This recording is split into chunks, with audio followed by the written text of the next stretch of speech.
Are we live?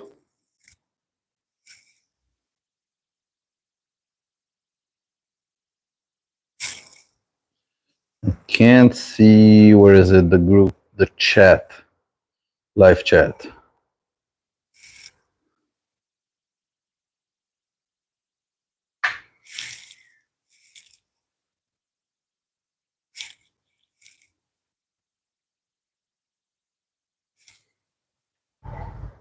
All right.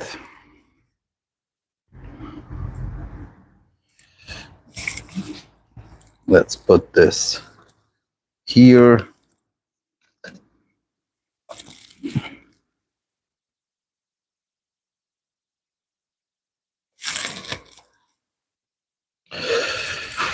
All right, so if anybody's in the live chat, write something.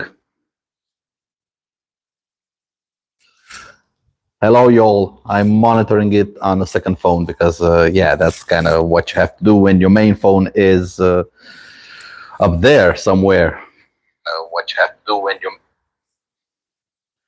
Hopefully the audio is good. Hopefully the image quality is good. I don't... Monitoring here seems okay.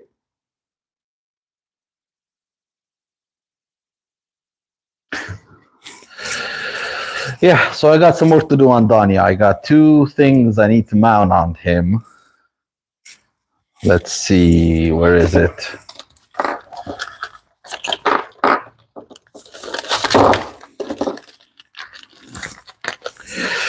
So, one of which is this third eye unit, where, yeah, we're gonna putting blind spot monitoring on the back of him.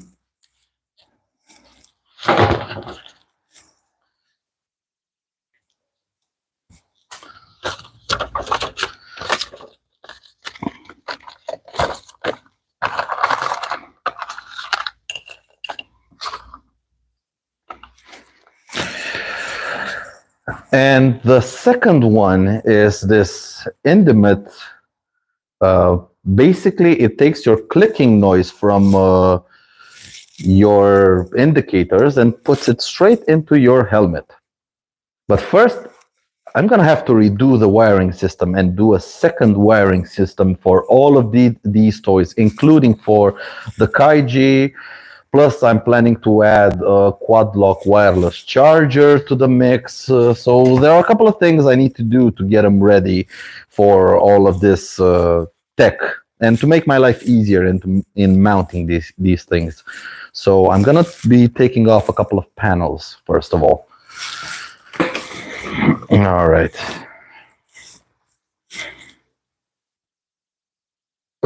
Is live chat working? Somebody write something, okay?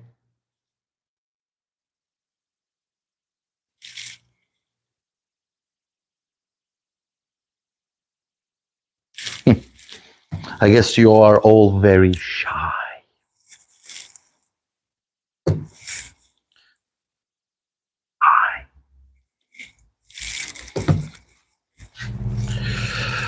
All right, some tools. What do we else do we need?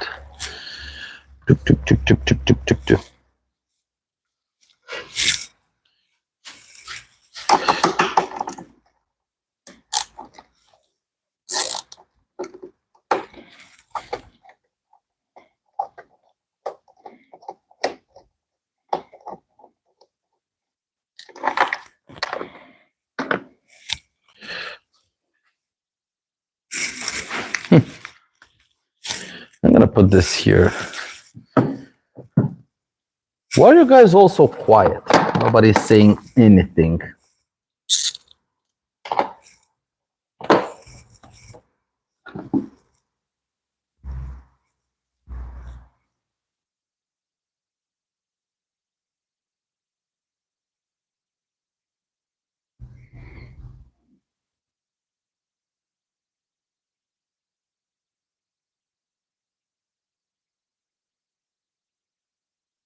Oh, now it's loading.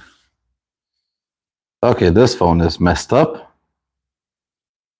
Okay. It's gonna be hard to monitor if this thing is messed up.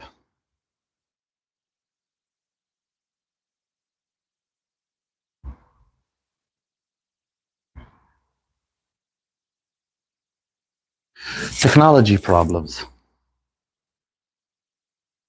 All right, now it's showing. It wasn't showing up on my second phone. The live chat wasn't showing up. I was seeing the image, but the live chat wasn't showing up. Now the image is frozen, I think. No, it's working. But hopefully I can see the live chat. If I see quiet, then I'll know something is up with the phone. Somebody give me a 1, 2, 3 right now.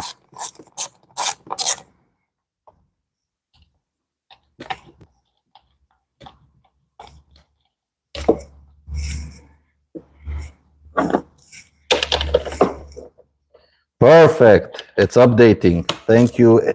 SIC, SIC. What do we have? We have Bole, we have Teclanu, Codrescu Florin, GG. Thank you for the GG. Red Blue Danielle and Moti Sharovsky. Shershevsky, something.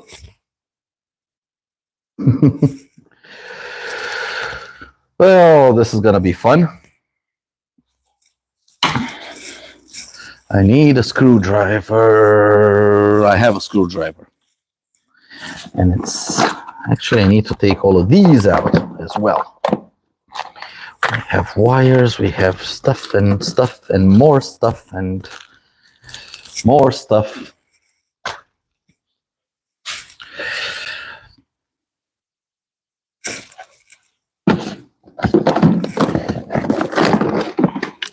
Kind of have to move a lot of things out of the way, so I need to get to the bottom bolts.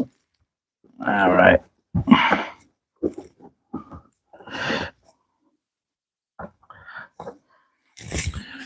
This comes out as well. And we have 2 more underneath here. There's one. And there's the second one. Good.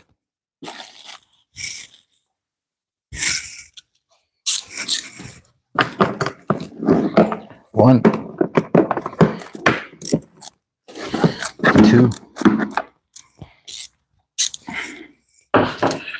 And I need this.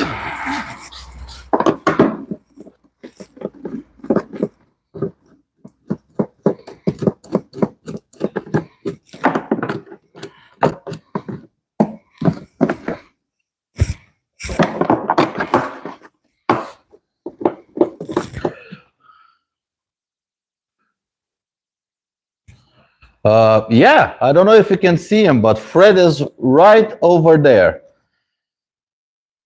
Next to the forklift in the back of the screen. Have about 2,000 kilometers on him. Hasn't acted up. One thing I did notice with Fred is the fuel system. If you start him up, you gotta let the fuel pump do its cycle, or else he's not happy. If you let the fuel pump do its cycle, he's perfectly happy. But if you don't, he will spit and stutter until you turn him off. You let the fuel pump do its cycle, and then you turn him back on. And yeah, Fred is right over there. There we have little Freddy boy waiting for his turn for some future mods. Let's put this back. Back where? Ain't I a genius? Ruining my angle. Professional broadcasting work here. Very, very professional broadcasting work. All right, where's my bloody screwdriver? There it is.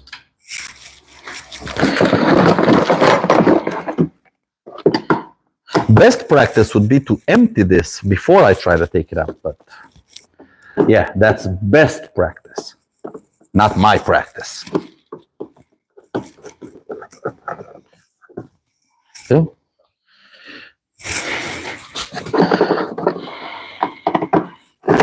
I'm putting all the screws in just one single pile, so I know when I'm done how many are left and how many I forgot to put back in. Normally, that shouldn't happen. normally.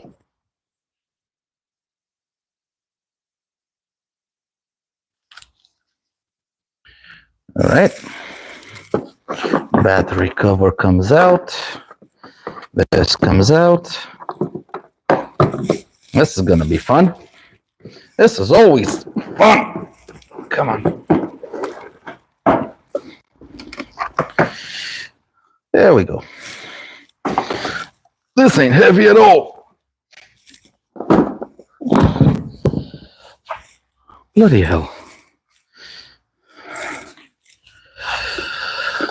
Alrighty. So what do we got here? Okay.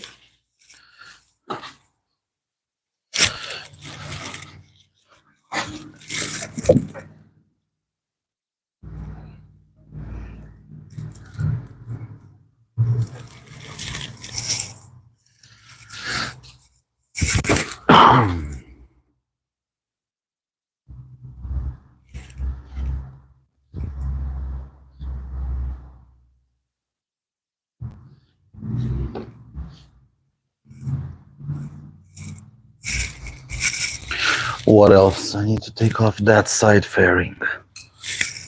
I think it's that one. Yeah.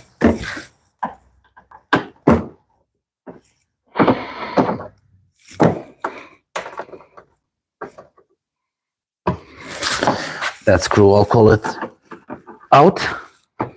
And we have, what is it here?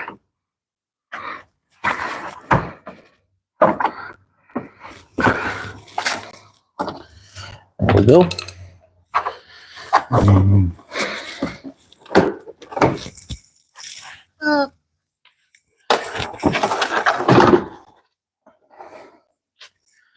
Now you're getting to see all the fun that goes into modifying your scooter, motorcycle, stuff like that. Morkovets, thank you. Man, you can really see my mechanic's ass. I need to pull this shirt.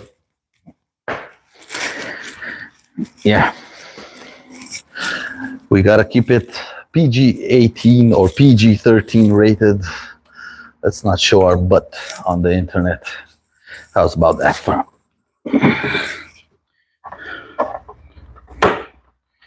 Okay. Flathead. We need a flathead. A little bit too big.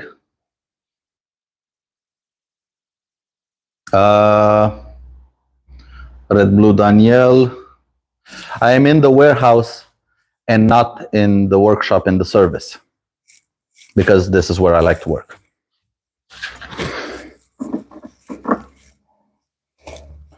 So I don't have any motorcycle lifts over here. We're gonna do it the old-fashioned way,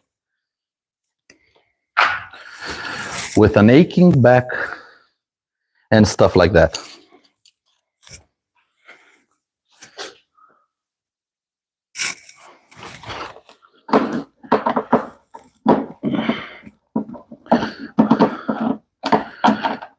Taking it apart is always easy.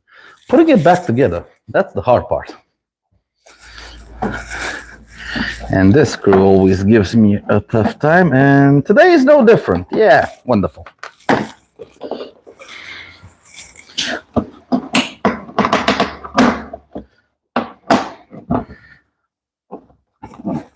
This is the part I never like. Trying to pull clips and undo a fairing that's held on by clips. Okay. Second screw is out. Thank you. And now we have to just tug on it. Actually, I'm gonna keep these and put it with the fairing so I don't mix them up. Perfect.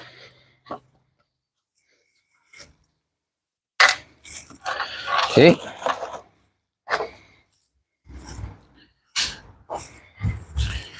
now this comes off.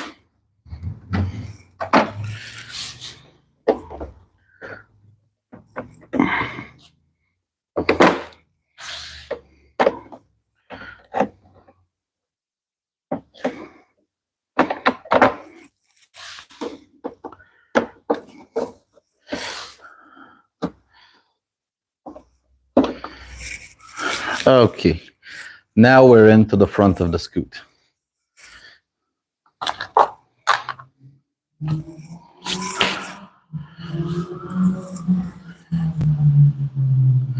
So, a bit of an explanation as to what I'm doing. Basically, the problem with the Symphony, the problem that I found and I don't like, is the battery is all the way in the back here. So any kind of extra gadgets that you need to have to be mounted up here and then route a cable through the bottom up to the battery. What I want to do, because I have wire and a relay and everything, is take power from the back, take it all the way up to the front, all the way up in here, and basically make a second electrical system where here I'll have a plus and a minus and a switched power. So I can connect everything from up here, just here, because as you can see, there is a ton of room down here where I can mount a lot of things and I can do some electrical work. And thus, when I have to add something, I can just pull this thing off, or I need to change something, I can just pull this thing off, do the wires, put it back on, not have to go through all of this again. Pretty simple, right? You would think it's pretty simple.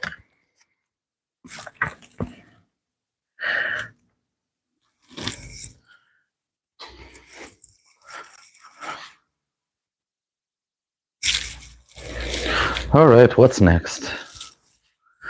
Battery terminals.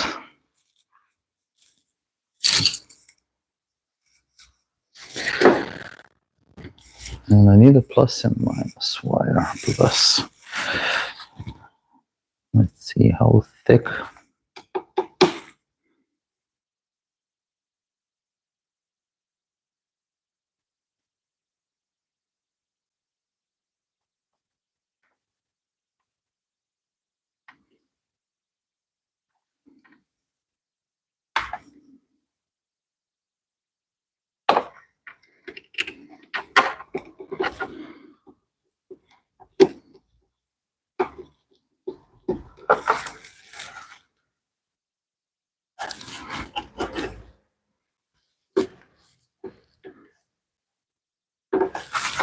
Am I?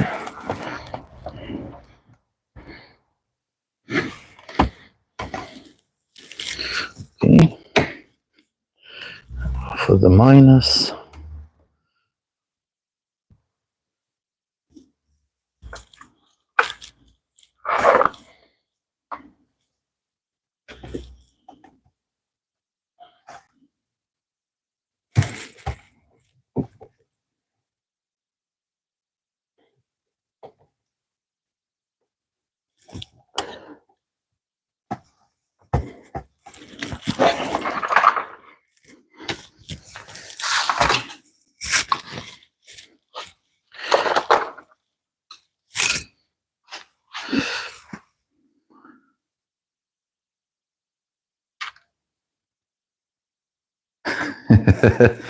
Yeah.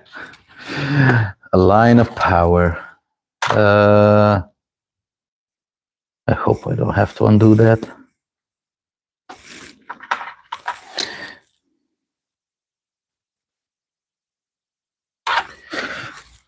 I need some thicker gauge wire. Do I have thicker gauge wire? I'm not liking this.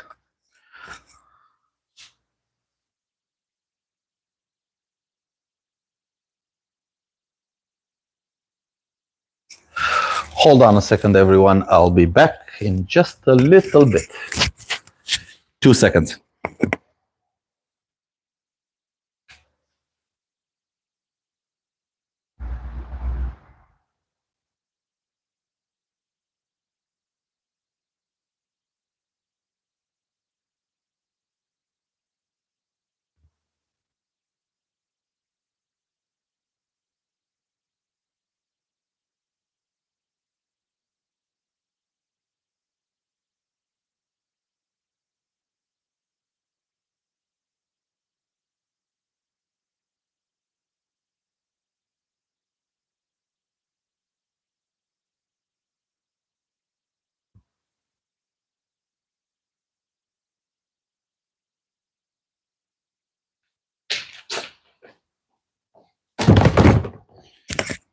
All right.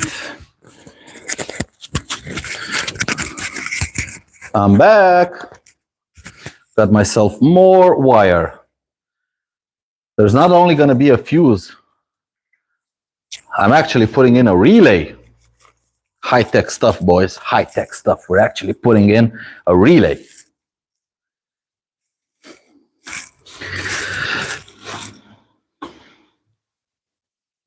Okay.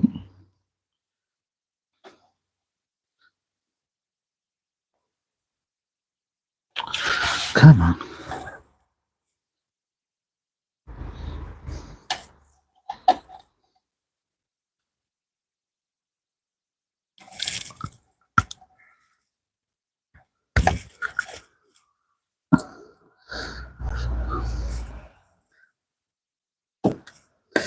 Okay. 15 goes back in.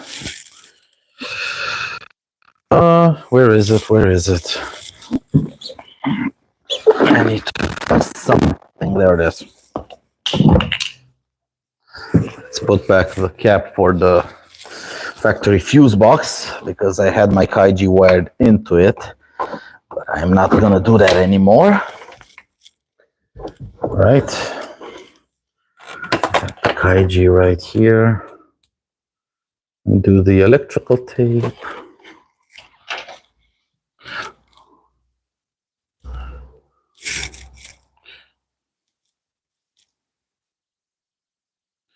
Good.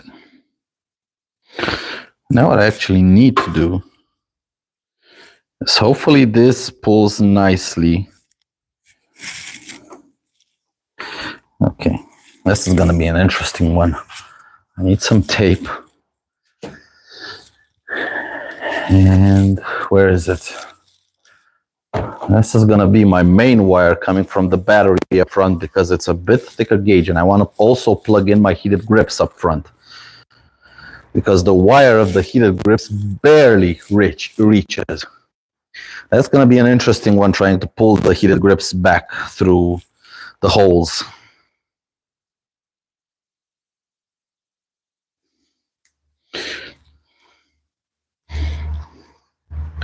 And I'm going to use this existing wire to feed my new wire through.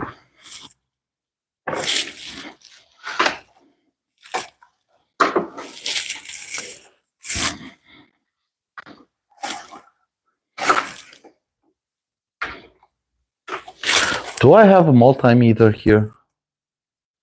No, I do not. I also need to get my multimeter. Back again.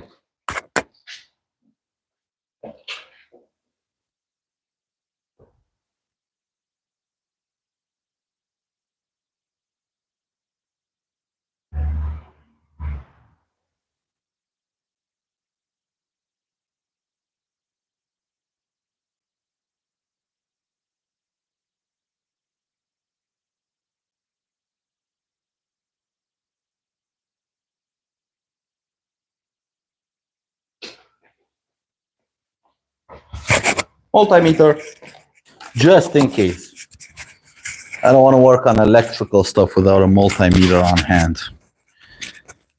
Putting in this little microphone so you guys can hopefully can hear me better than just the mic on the phone. All right. Now comes the fun part. Which wire is it? Is it this one? Yep, it's this one. Okay. Getting tangled up on all kinds of shit. Okay, fed it through here. What I should do is actually, just in case I'm an idiot, do this to it. Yeah. Smart me. Okay.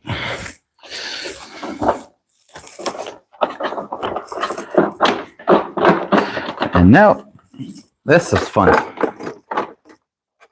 Really?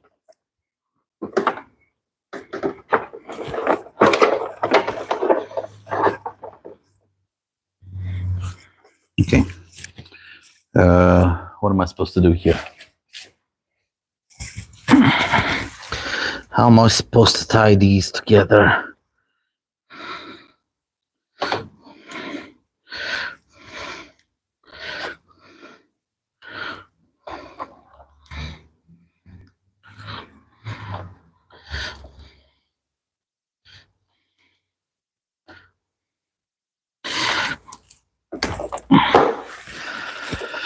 Okay.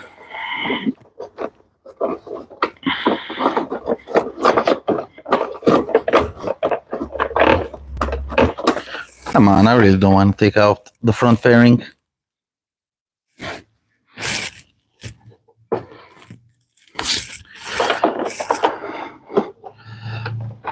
And now it's stuck.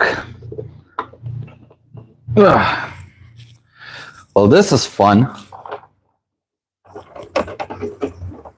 Oh, balls.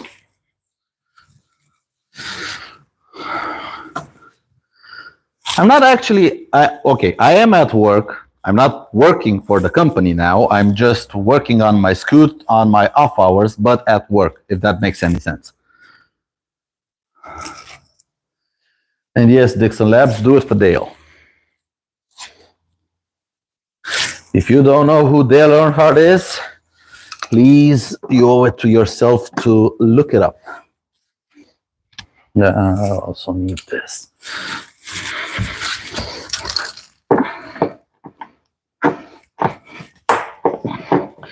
This front fairing has never ever been taken off, but I think today is a requirement that I actually do take, at least pull it to one side so I can have a little bit of access.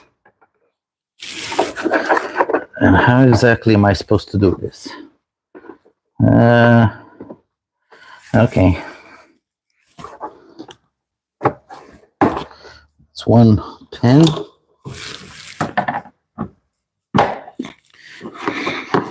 And here comes.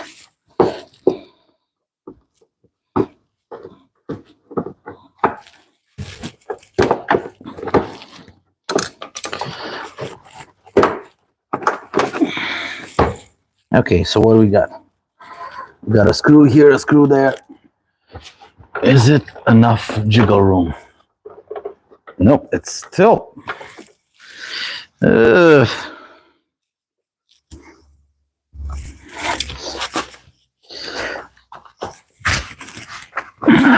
You're getting to see all of the fun.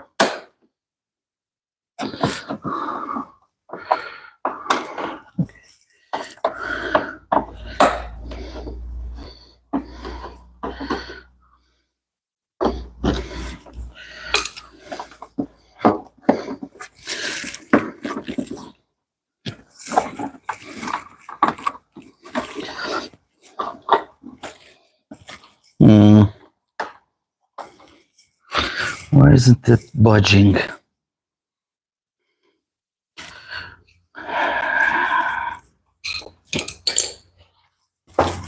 Are you guys laughing now?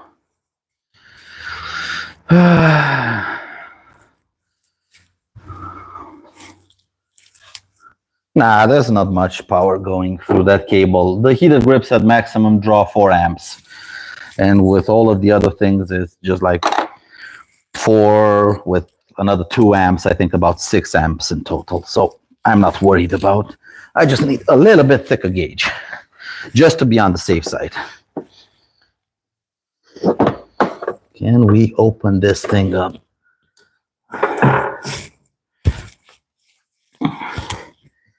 Okay. I just want it a little bit open.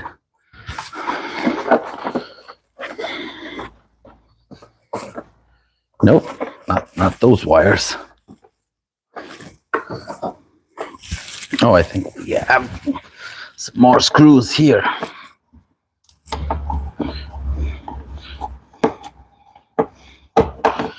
Keeping everything tight. Have I taken off enough screws? I remember to put these back.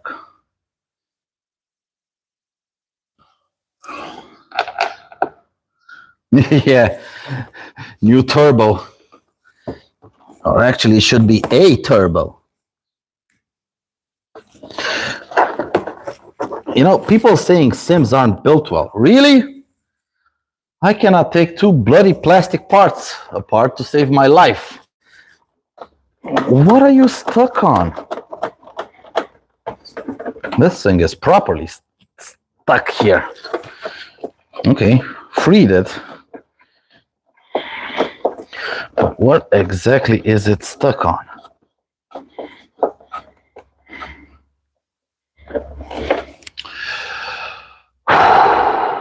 This is difficult. I think I'm gonna go for a plan B. Come on, I need to get it in here. And I'm gonna open this up. I think it's supposed to pass through somewhere where it doesn't actually fit.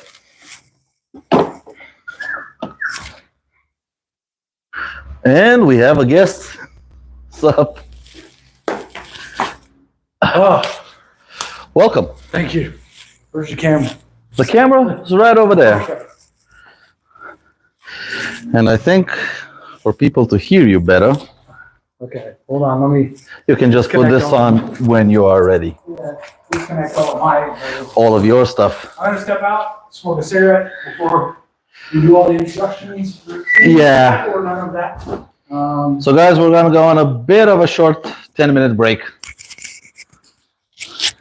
We do have a guest on the live stream, but we're gonna go on a bit of a 10-minute break, and then he can tell you everything about himself. Proper boarding man.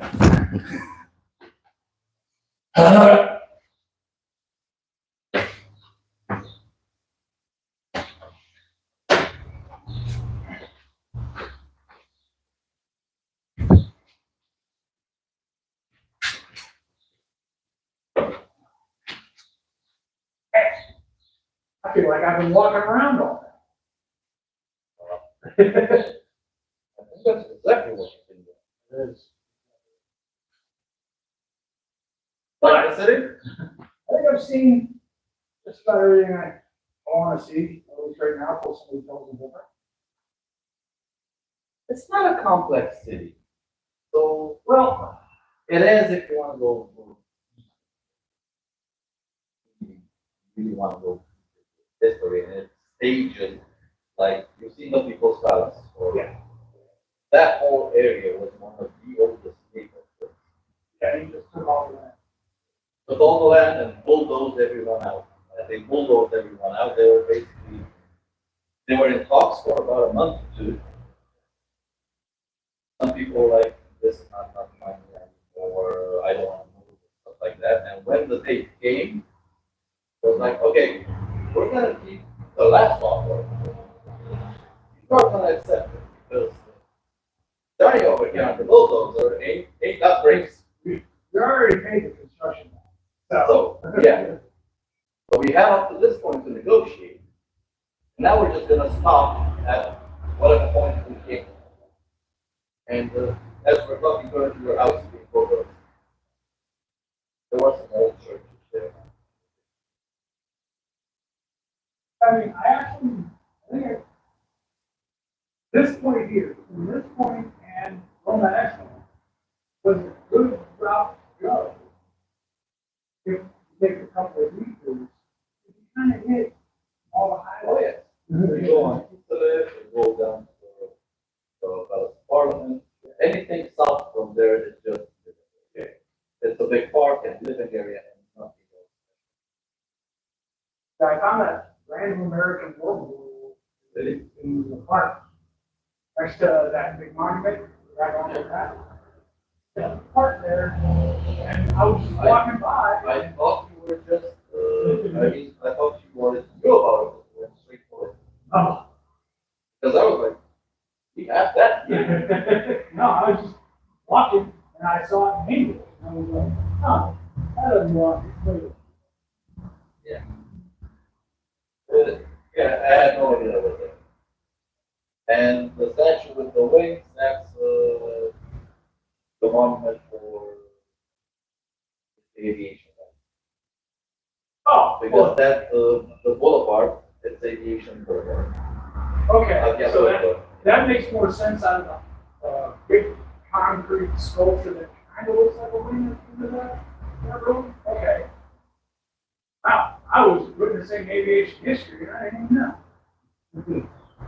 Basically, it's a monument for the wing. People that fought in the war or fought around fights. There is some history, but not history. That's the problem. Politicians are that they're promoting the country, properly promoting the country and its history. I would say, just my very verbose interaction. The Romanian government is doing a lot for Romania. Yeah. We're not too interested in tourism here, except maybe tourists going to the mountains and there and to the seaside and there. But in terms of history, nothing. And what isn't helpful to say that you can go up into the countryside and have a lot of villages, old style of villages where you can get a room and get no proper Romanian country. Yeah, country culture and small little farms. When I say farms, I mean people in the old days used to, everyone had like a house and a small yard where they grew vegetables and they had one cow, 3 sheep, 1 pig. Right. And they would basically make all of their food in like 1,000 square meters, 2,000 square meters of land. That's 1,000, like the hectare. Yeah, so it was kind of screwed. The yard is almost a meter, or a little bit more than a meter, and the yard is 3 feet. I only know that because the soccer goal and the football goal is really close to each other. Soccer is just 100 meters. Yeah. My boss, or the boss of the company. One of them.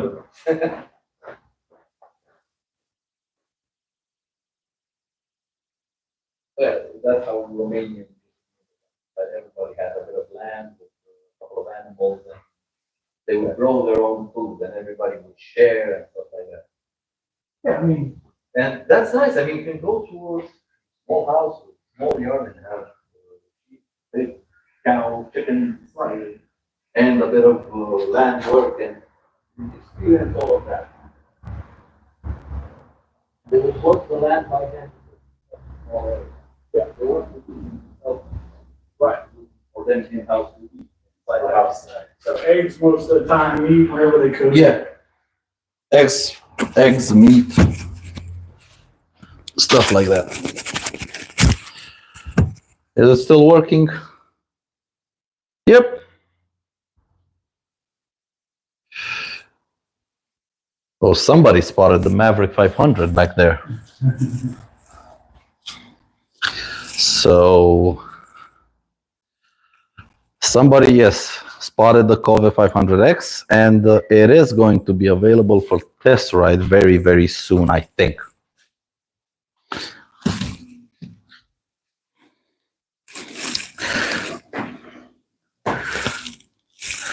Right. Curious to see what I'm doing here? Of course. So basically, I think, yeah, people can hear you better. Okay. Hold on. All right. Yeah. Mic me up, Daddy. Yeah. Can you guys hear Derek okay? Microphone check, microphone checker. I think you can post the link to the live stream on Discord on the Tree Army, because I sure didn't. Do I have the link? I don't know if I do. It's on my channel. You basically just enter my channel and share the live stream. I didn't send you a link per se. I thought just in case you got lost, you would just look on the channel. Yeah, you did say that, but I was able to find the place. Even as confusing as it was, I was still able to find a place pretty simple with your directions. Yeah, I try to give out directions.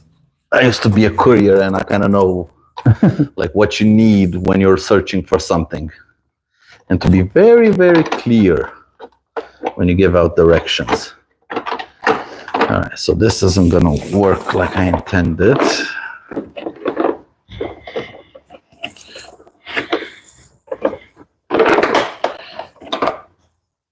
And I need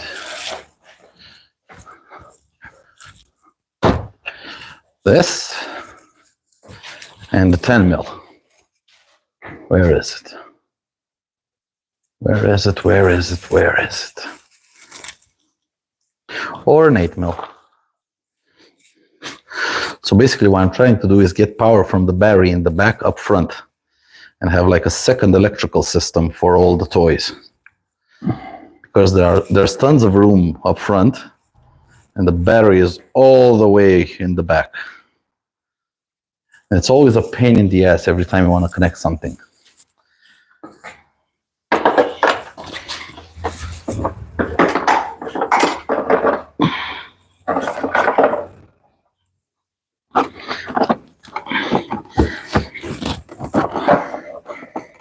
Okay, that worked.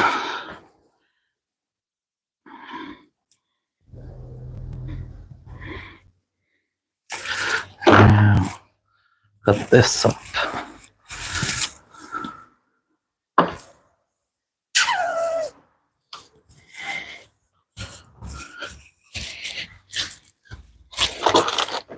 So basically brought all of your belongings. Yeah, my entire life on my back.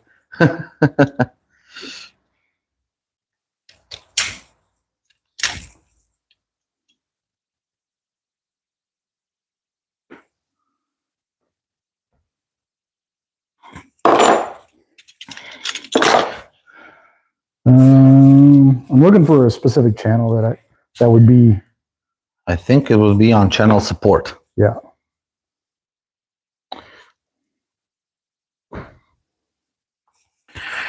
All right, so some questions. No, I have not tried the 450 MT from CF Moto, but that thing has nothing in common with the Kove 450 Rally. The 450 Rally from Kove is basically a race bike, and the 450 MT from CF Moto is a regular adventure bike. Come on. All right. Posting.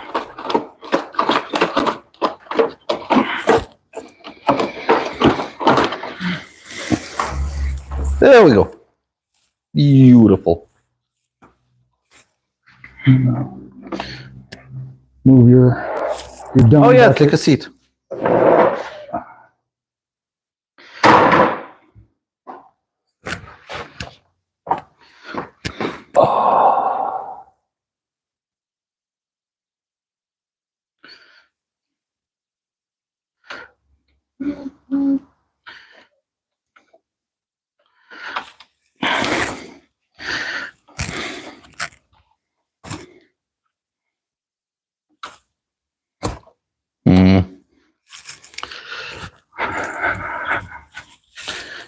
Where's my cutter?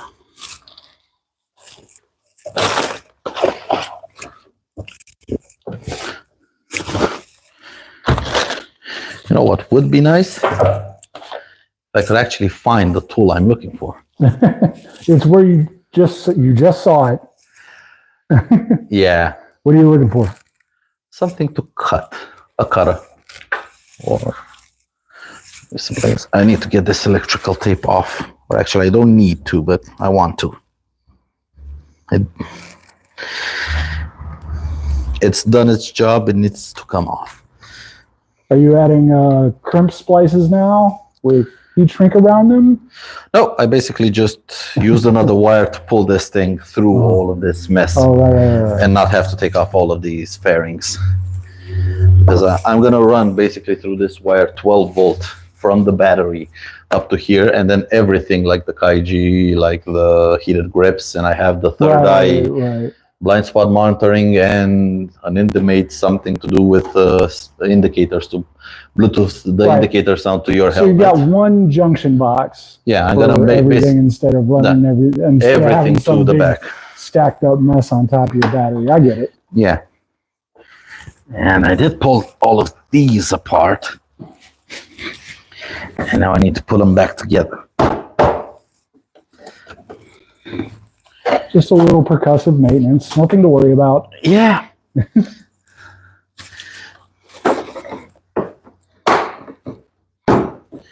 Okay.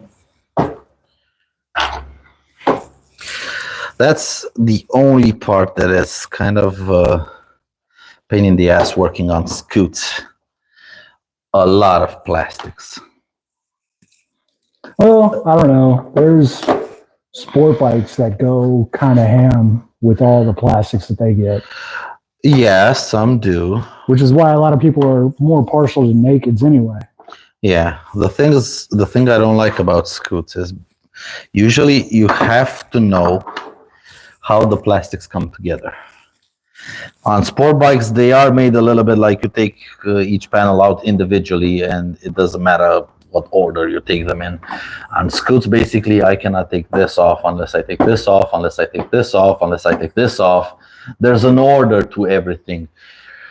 We actually have a model, the Cruise Sim. It's like a 300cc maxi scooter, where in order to get to the rear light, to take it out, you have to start at the front because all of the plastics are one on top of the other. So you basically take off the front and you work your way back, taking everything off.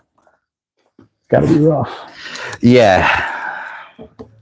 It's rough because it's an LED light, and when it comes in for warranty, all those have to come out. all of those have to come out, change one light unit, and then put everything back together. And you have to tighten them properly, make sure they go into all of their clips, because otherwise they start rattling. Yeah. And if it catches wind just right, that's a good time. Oh yeah.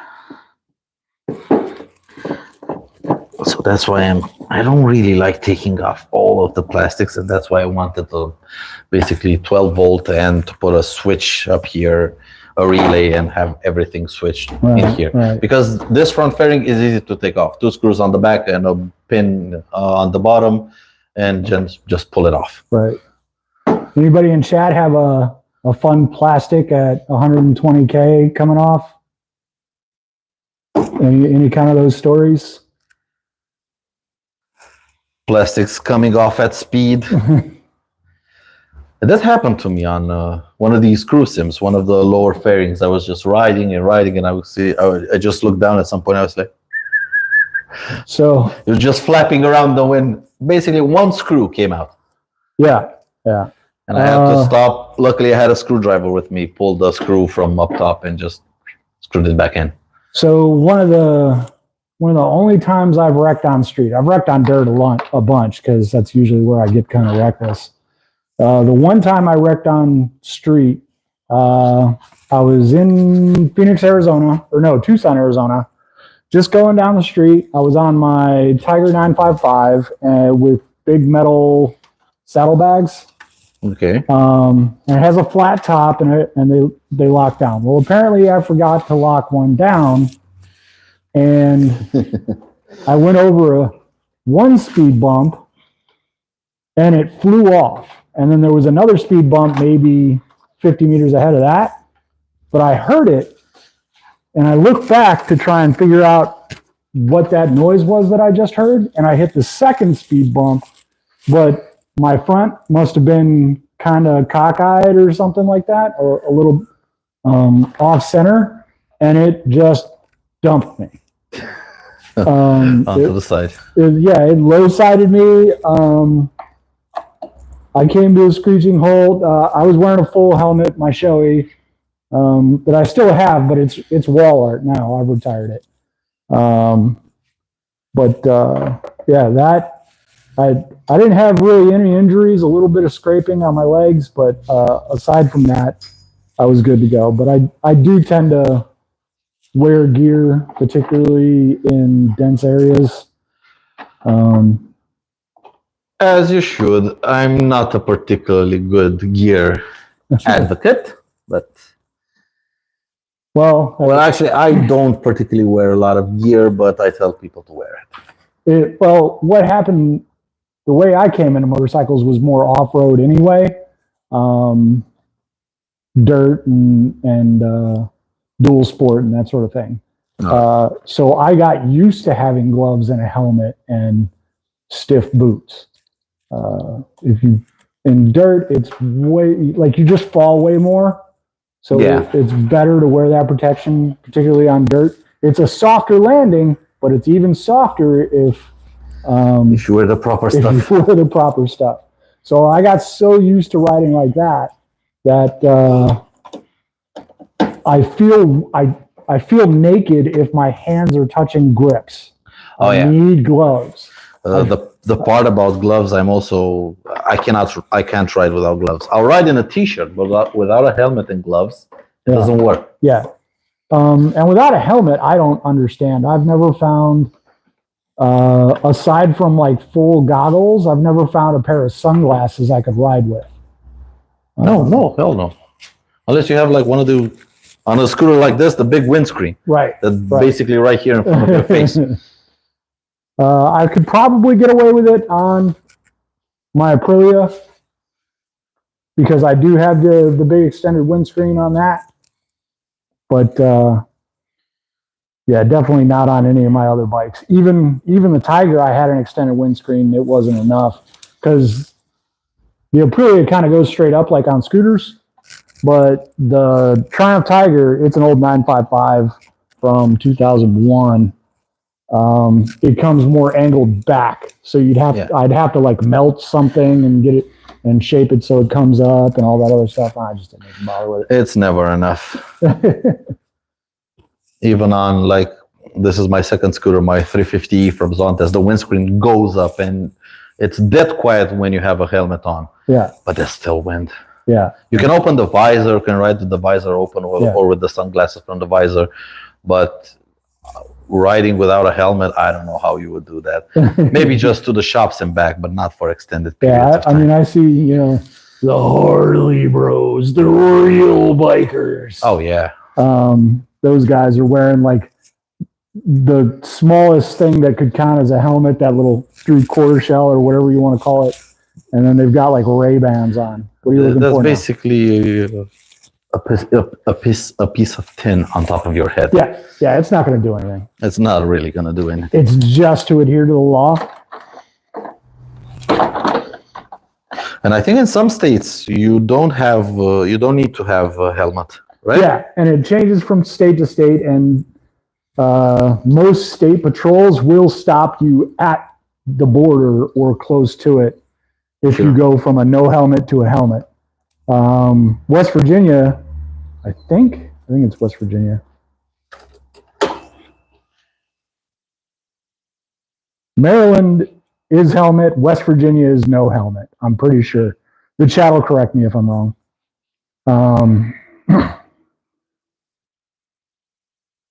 But yeah, so but like I said, even in no helmet states, I'm still wearing a helmet.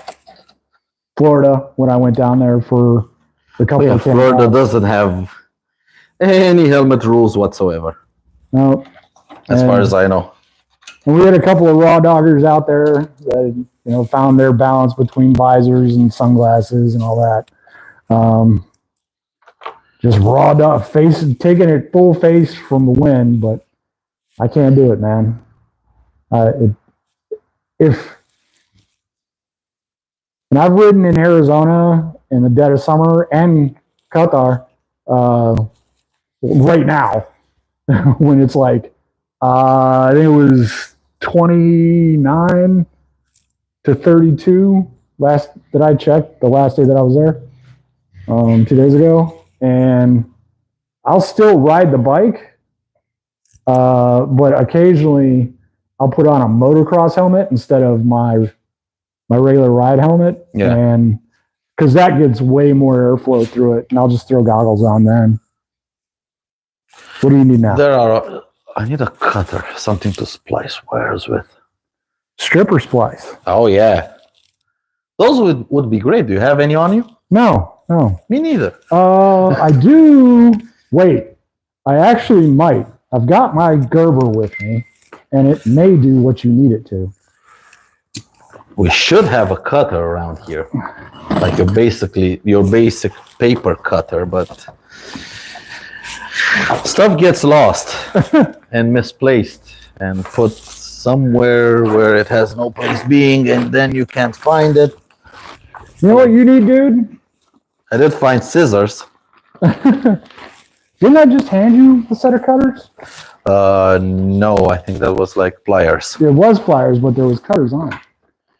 Yeah. But I don't know how. There's my small Gerber.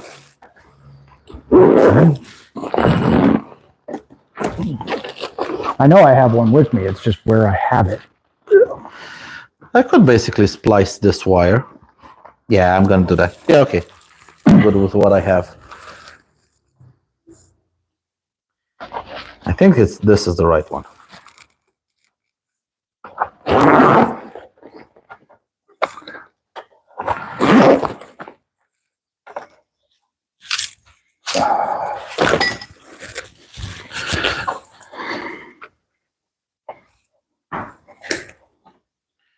And I know we have wire cutters here, but yeah.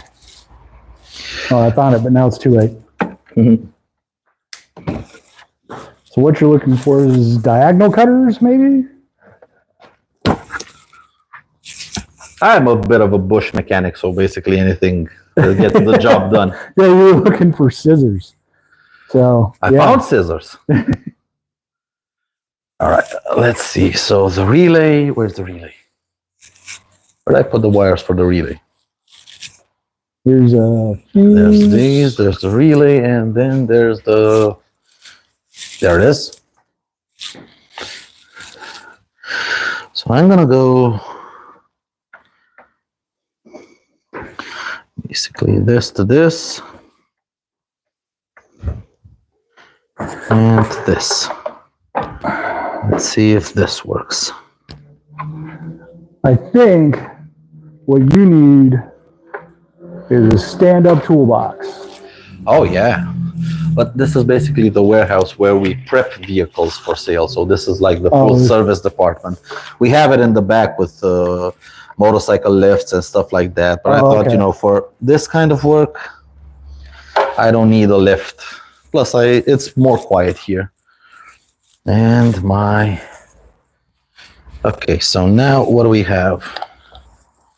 I think if I remember, it was the blue and red that connected. Let's try this out. So red and blue, it has nothing. Can you put the ignition on, please? No, I have no idea where it The is. key, it's right here. Turn it to the right. Nothing? Why isn't it opening? Oh, right. I don't have power because I don't have power going through the relay. I just need to check continuity. It's currently not wired up to plus and minus. Why do you want that on? Are you triggering the relay? I'm trying to trigger the relay. Okay. I think I connected it properly. No, I didn't. So why not? Does this have...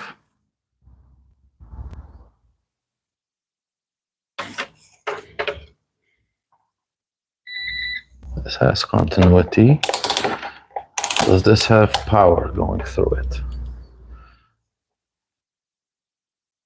Plus and minus, no. 16%. Plus and... Oh, it doesn't have power going through it.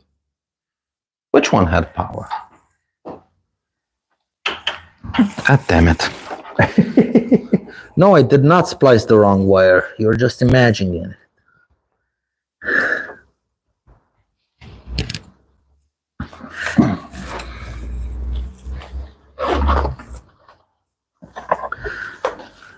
Let's see.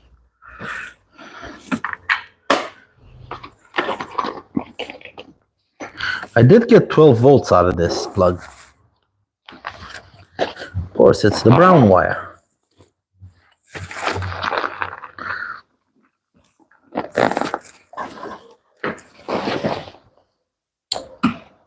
Of course, it's the brown wire. No, I did not splice the wrong wire. You are all just imagining things. And now I get to splice another wire. Sweet. There goes the warranty. Oh, yeah, I'm pretty sure it's wore out on that, but Oh, yeah. that ship sailed long ago.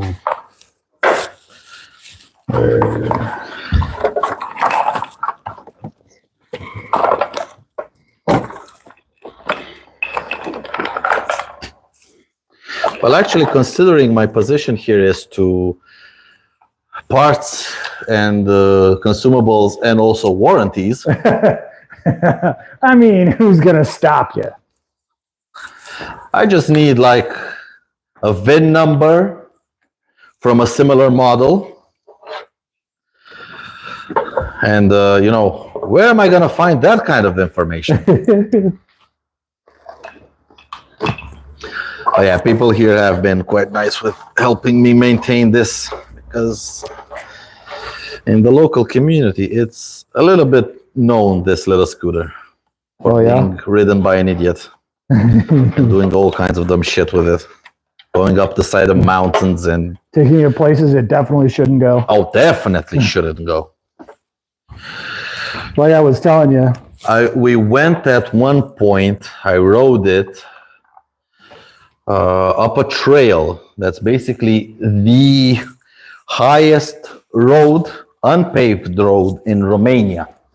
It's basically a dirt track going up the mountain. It's the highest point where a road goes in Romania, but it's gravel, it's unpaved, it's nothing. And when it gets to the top, it gets real skinny. It's a nesting place for people with enduro bikes. That was on this thing. Right. Just going up. Anything's an adventure bike if you point it in the right direction. Oh yeah, I love that quote from Shade. Yeah. And there was a group of guys on enduro bikes. They passed me. They were like, dude, you're crazy, but thumbs up. Yeah. That's exactly 2 hours how- later, as they had stopped somewhere near the top because there was snow and you couldn't go any further, we were like 1 or 2 kilometers away from the top. So they basically just stopped and they were taking a break and drinking some water. Sure. And then they hear the racket. And I could see them just standing up. And me on this little scoot. What's up, guys? And there was actually a point, I actually went further than they did, because there was a point where the road was on the side of the mountain and there was snow on. Yeah. There was just a footpath right on the edge that you could pass. Yeah. On those enduro bikes, they didn't risk it. Right. With this thing being so small and so light and having the CVT where you can really have finesse over the power, Right. I just walked it across and I went another half a kilometer further until I got to a snowbank where even I couldn't pass anymore. Just to say you did. Oh yeah. When I came back, they were like, how far did you go? Well, I passed the point that you guys failed. Further than you guys did, so Yep. I win. Continuity. So when the relay is off, we should have black and blue continuity. Okay. And when I put the ignition on, we should have black and red. And we don't, or actually red and blue. And we still don't. How do you get this relay to open? Do we have 12 volts? Okay. We have 9 point. So this goes to this light.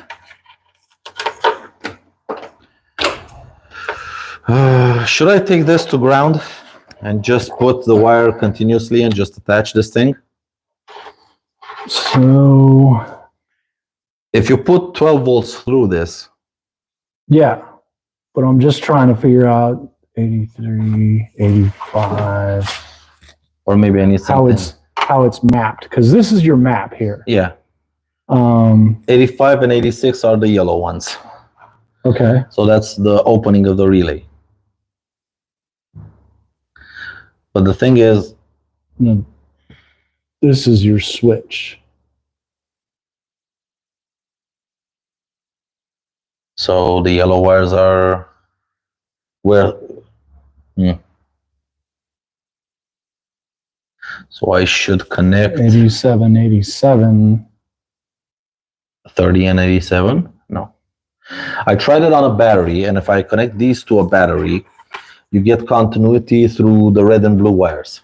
Now I don't have continuity through the red and blue. Okay, so And when it's off, I get through the black and blue, and when it's on, I get through the red and blue. okay, what are these brown wires? For those these lights? Positives for the lights, Yeah, and they come on with ignition. yeah. Okay, I'm thinking maybe connect these back up together, and one of these taking it to ground. why are they the same color? These ones, the yellow ones, Yes, because maybe they're 'Cause- supposed to act on the coil. just red is almost always power, black is almost always ground. Yellows are usually, and this is automotive and other things. Accessory. Yellow is accessory. Blue is remote. So your blue would go to your 12 volt switch. Your red would go to your always hot. Black would go to ground, and then your yellow would go to whatever you want to turn on.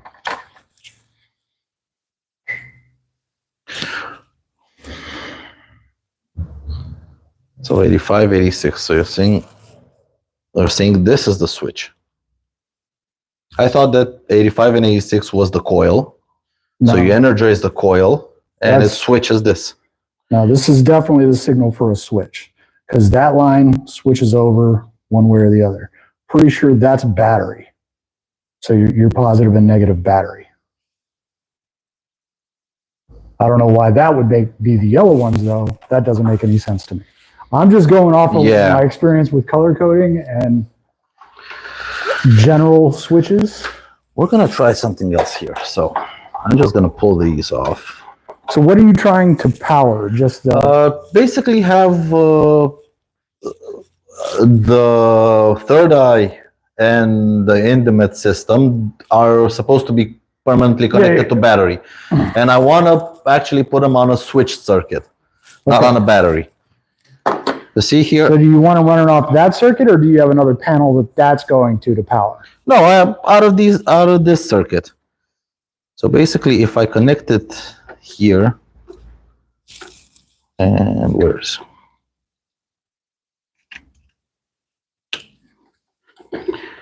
So one yellow, where's the second yellow? If I take this to plus and minus on the battery, now if I red and black, so red and black, or red and blue actually. No? No, I tried this. Oh, it's voltage again. So now with red and blue, I have continuity. If I pull this out, no longer continuity. So I need 12 volts going through this, but why isn't that one doing it? Can I play with that for a second? Oh yeah, and if it's off, it's black and blue have continuity. Yeah, so here's my theory. I think maybe this thing doesn't have enough power for these LED lights to energize the coil. Red, black, and then where do you have these?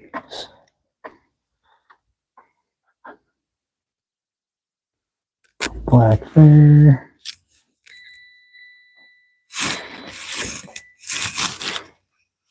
Oh, because that's through positive. Okay.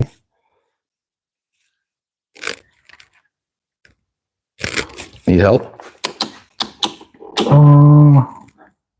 DC volts. Yeah.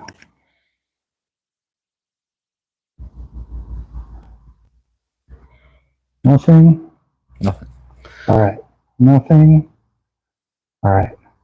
Now we put this blue one. Oh, didn't like that. Nope.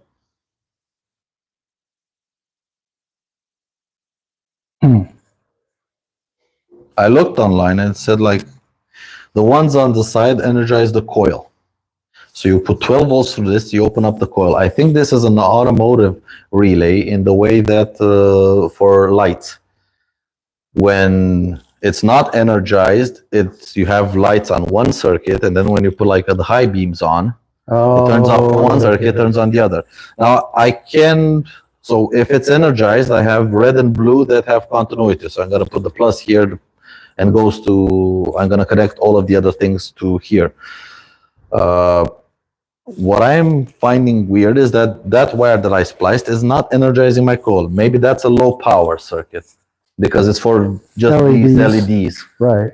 I might want to try to find something a little bit that has a little bit more power. Do you have more wire Oh yeah. that'll handle that? Well, you don't want, I'm not connecting anything to, like, what kind of amperage are you picking up? Like, from the battery, I think a total of 6 amps when the heated grips are at maximum. okay. So it's not, oh, there it is. I need to fix what I spliced because I spliced for nothing.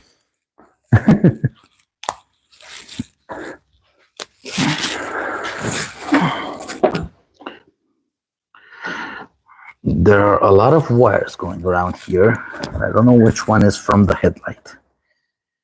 And then again, I wouldn't want the headlight.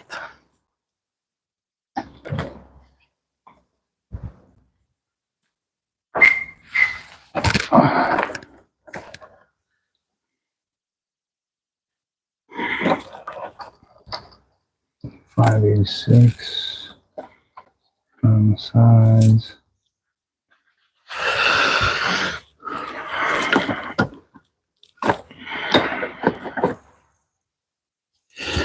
Let's see what's going on in chat.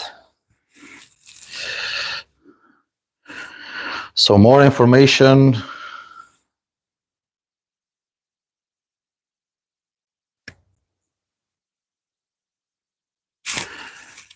Is the stream still up? Yep, it's up.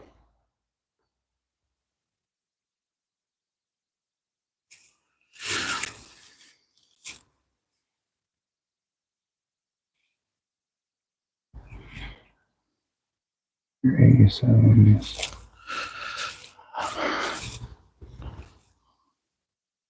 There and there.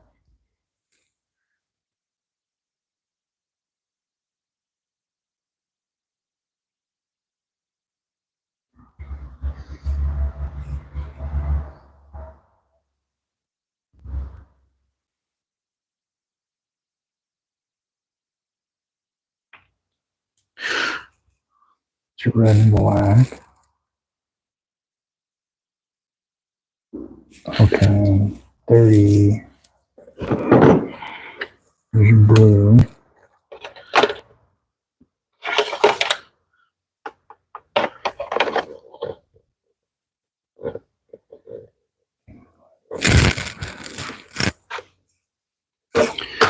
My lights still work, yes they do. And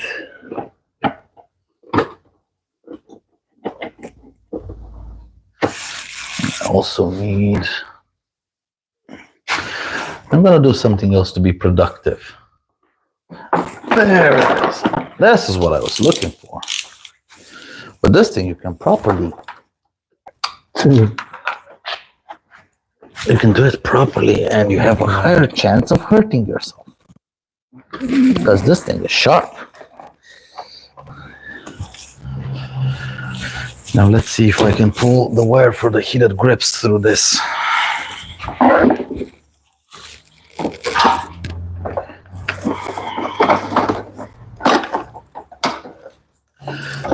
Here it comes.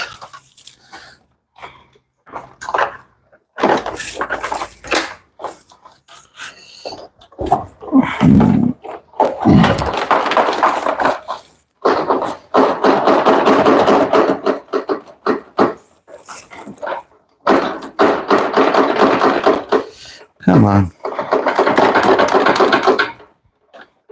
What are you breaking now? What? What are you breaking now? I'm trying to gently pull the wire of the heated grips up here. Sounds like plastic on plastic somewhere. Yeah, it's binding up on stuff. It has to go.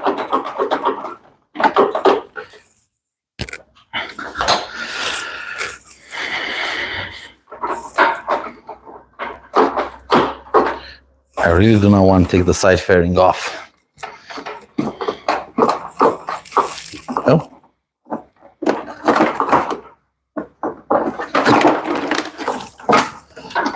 Well, that worked. Okay, so this is a good thing.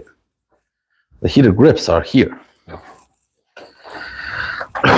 So I have 12 volt here. I can also do my connectors in the back. I do have some.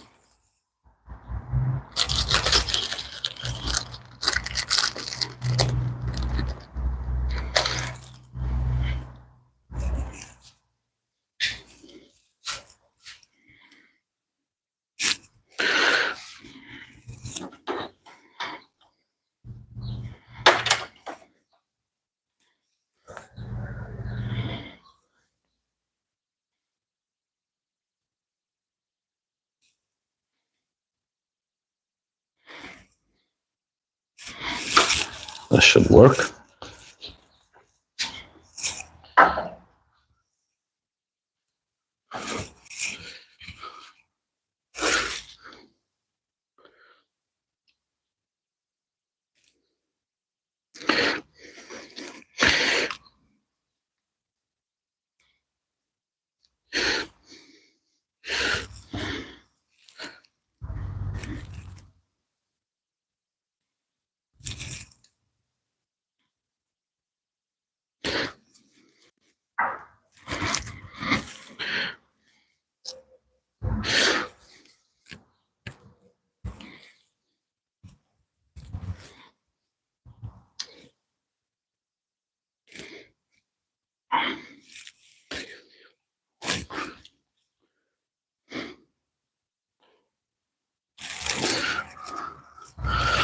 Looking on YouTube University, Of course. how relays work. How this relay works specifically. And it's called a 5-pin relay. Yeah, but if black isn't ground, red isn't power, blue isn't remote, I am very confused. I think once you actually put a relay into an electrical system, that's how you color code it. Before you put it, I don't think there's any color coding.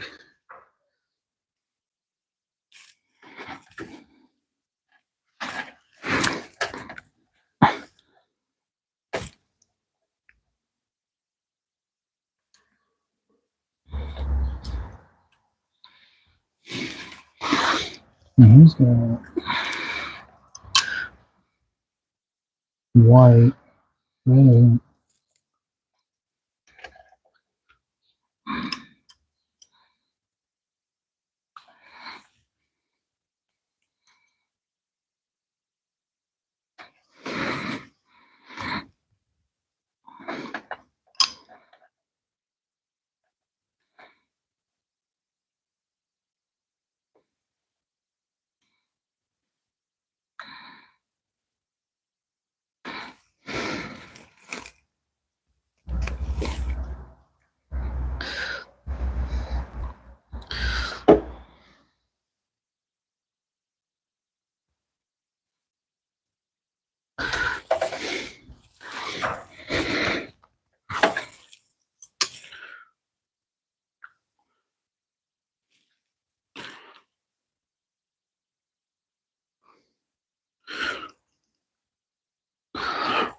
Okay, so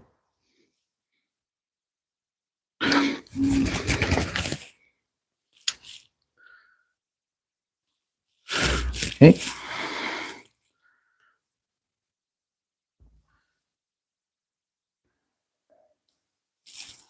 At least I've done my connectors. Let's see.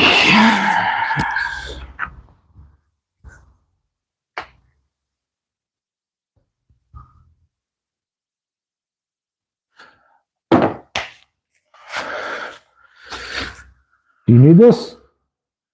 It's the only one I have.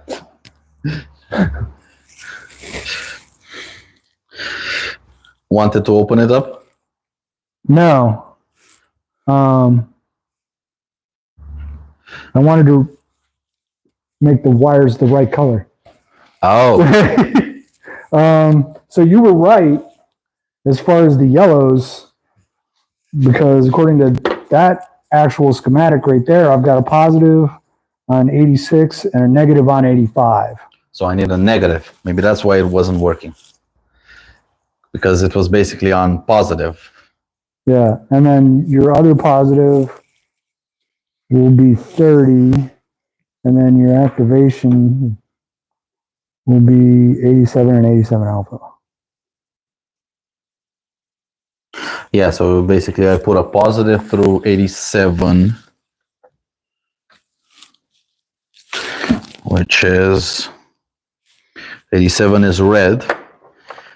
And then I can basically have two circuits. So I can connect two things to the but actually no. No. You only have red and blue that have positive. Well, that'd be positive in. First of all, I need to try to make the switch, the relay actually open. Find some kind of, what's touching there?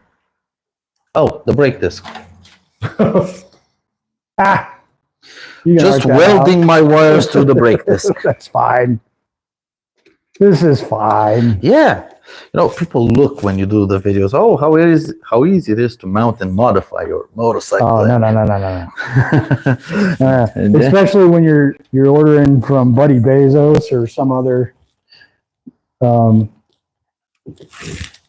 not so reputable place. And most of these relays, you said this is a random car relay?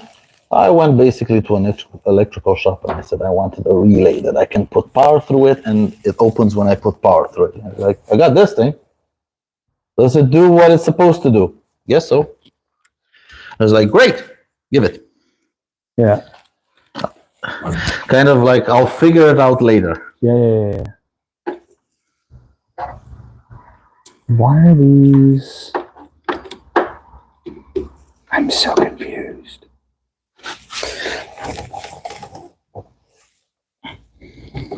Those are the things to the gauge.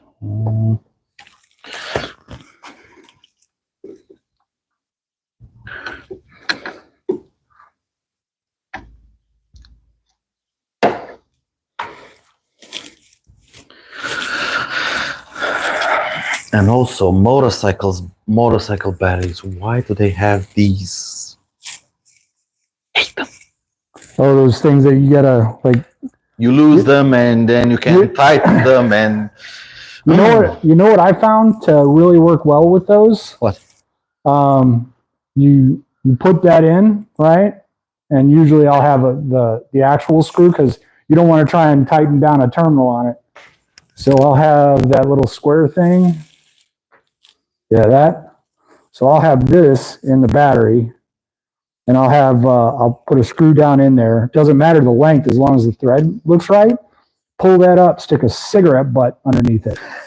I don't have this, but it's 3 years old and I need a new one. Cigarette butts work perfect. Oh yeah, where am I gonna find some cardboard? I don't know. Could be the damn near 6 foot stack of. These are all the All the All shipping the cardboard. look, you can see one that's unopened there. Yeah. And in the back, the pallets that they sit on. All right, so I did find scissors at some point. Yes, they're right next to your camera. Oh yeah, it's a good thing I didn't lose them.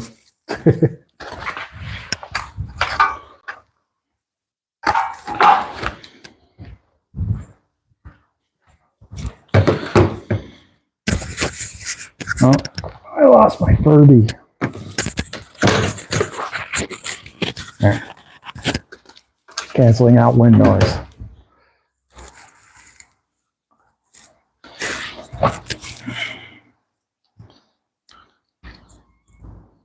I just don't know why somebody would code it like that.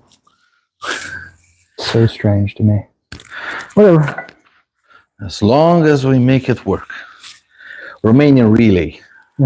Don't think too much about it.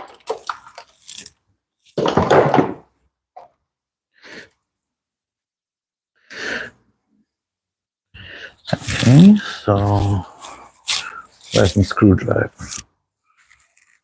Did I leave it there or leave it here? Phillips? You have Good enough. A bit long. That's what she said. not what she said. She never says that. She never says that. I just want her to say it once. Lie to me. I don't care. Yeah. Whatever it takes. Like, I just want to hear it once.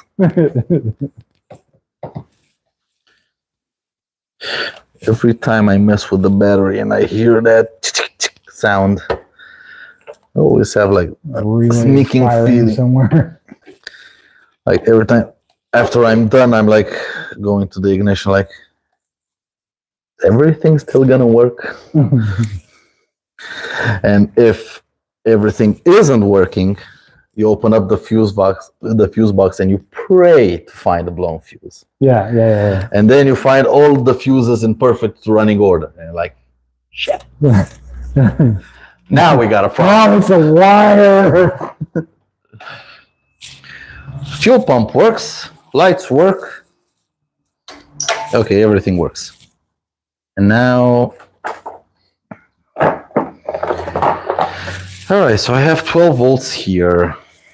Do I have 12 volts here?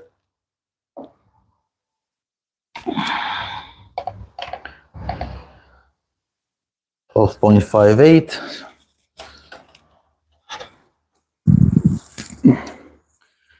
$12.6. Now, how am I supposed to get my relay to work?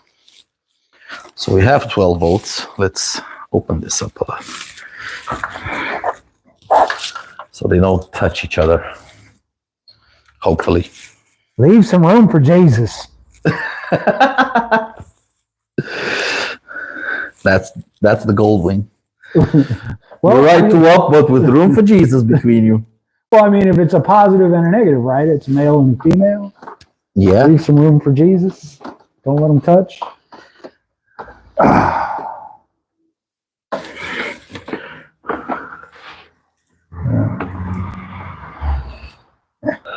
Yeah.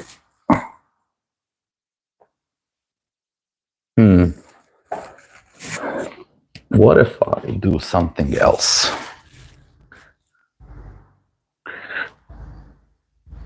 This is gonna sip power. Okay, I'm gonna leave the lights alone. I need something else with switchable power. And maybe even from the back.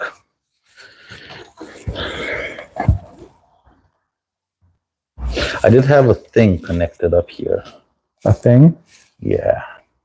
Those that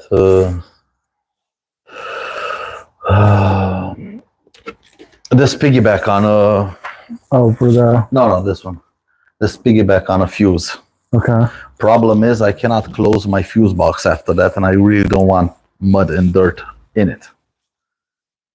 Because you can't put the cap on. Basically this goes, right, you put another fuse and you still have one circuit and it gives you positive. Sure. Yeah. That's switched. And that's I what could you're run a trying to wire from remove? here to there, but or actually mount the relay here and make all of this. But no, I want full power there. I really don't want to take off plastics. Especially if they were already off. Thing is, I've never taken off. There's a bunch of wires here that I'm sure are for ignition, for the dash, for everything, but I have no idea how to take them off. What's the order? You do have this.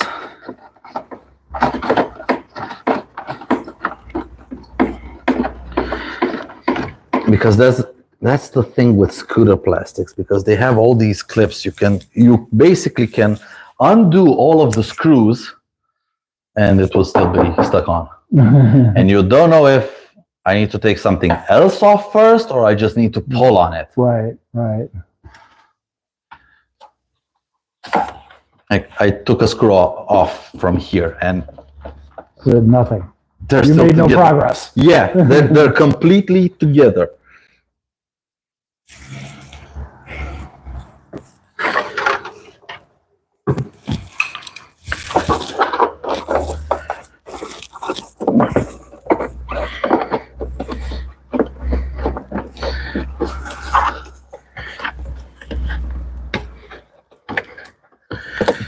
I also have the ABS pump here, but I'm definitely not gonna splice into those wires. Yeah, that's not a good time. How about I stop touching the plus to the wheels? Just really want to get some bubbles on your brakes, huh? Yeah. Adds character to them brake pads. Oh, you're supposed to take this off. I don't Why? know. I'm barely even here for moral support. What do you mean? I'm taking off every screw I can see. Maybe it will just fall off at some point. I mean, Just keep taking things off, and then it's just gonna fall off.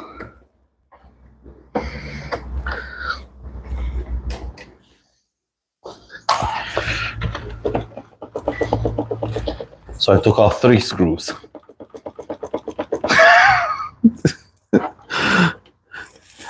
It's held in here. But how am I supposed to take this off and this off?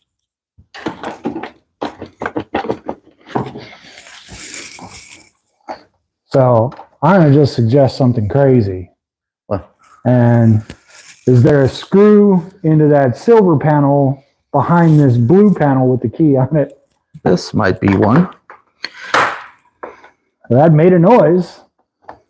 Is it an expensive noise? I don't know. Oh, plastics on these things aren't expensive. Plus, it's a newish model, so they're very readily available. Plus, that's why you have zip ties. Zip ties and super glue. You know, I almost packed zip ties for this trip. I don't even know why I would have packed them. I looked at them. I said, should I take zip ties? And I said, nah. So You know when you always need zip ties? When you have them in your hand and go, nah, I won't need those. Yeah, that's when you need zip ties. So 4 screws came out. Still nothing. It is moving something. It's held in here.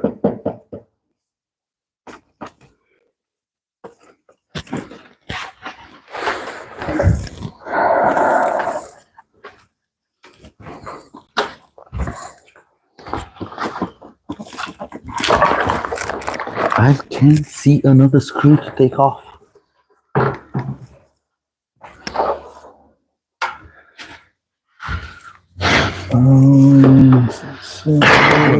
I took off everything I could see. There is a snap there, but I don't know if it's the only thing.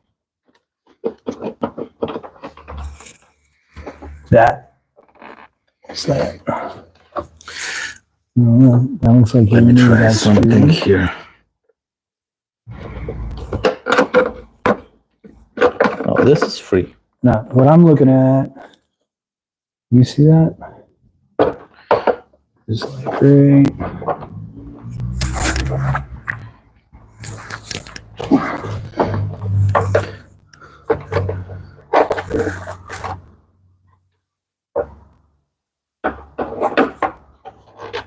Snap here. I can't really get to get it to bend the way it's supposed to. And snap there that I can't really get to make it bend the way. Oh, I see it. There's another screw. Yeah, right there. But it's on this side, and I took it out. No, Yes, there's a screw head right there. Right there. Oh. So you got to take this whole plate off in order to get to that screw. See what I told you? Or we can open up these wires, the main harness. Well, you do whatever you like. Live.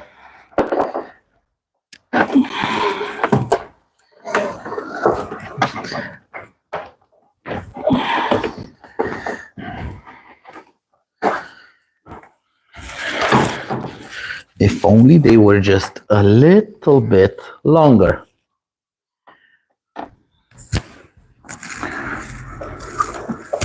So these black and reds are the new ones you ran? Yeah, Okay. with just positive from the battery. I need now something to turn the relay on and off. A Yeah, switched that would power be- source here. Your remote that you're looking for. And one of those headlights should be enough for a remote. That's what I'm thinking. So I said brown had power on it, okay? Yes. Let's try something. Yeah, you had both. I'm gonna open it up again. I already cut these, so Yeah. might as well try to use them. Maybe I wasn't using them correctly. And we'll go from this to ground. We'll just leave it like this. Well, you're going to go from a positive to a ground? I mean, you can do that if you want to make pretty lights. No. I'm just gonna put this and through the relay.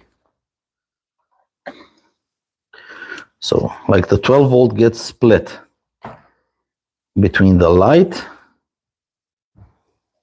and the coil of the relay. I think I know where you're confused. And they each go to their own ground after that. Okay. And now I can put this to a ground. And we should see if we have continuity on these ones. Let's see, where can I put a ground? I think this screw will do just good for a ground. And we're experimenting. We are inventing something new.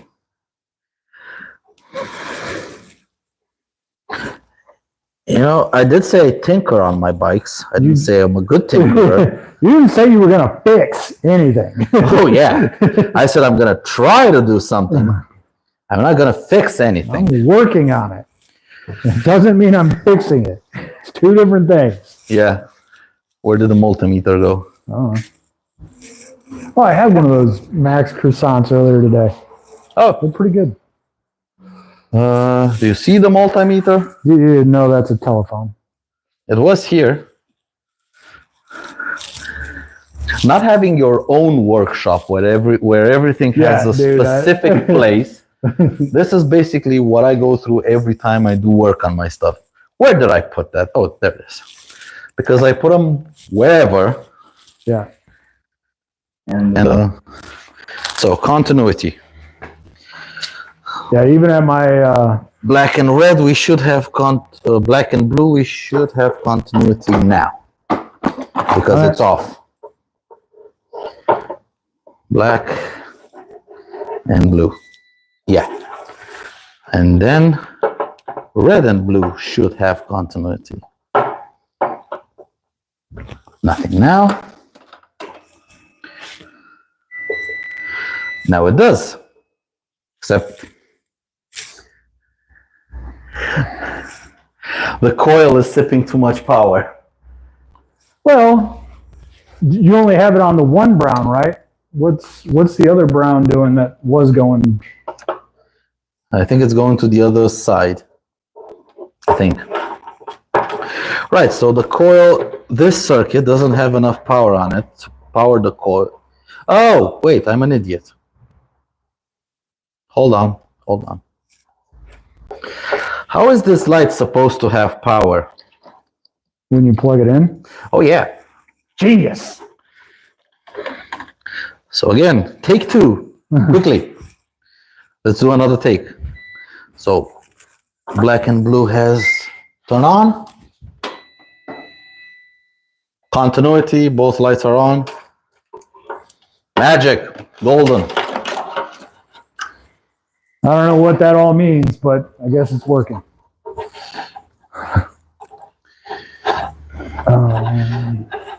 It means something is happening that I want it to happen how I want it to happen. Making progress here. A wizard is never late. You are too early.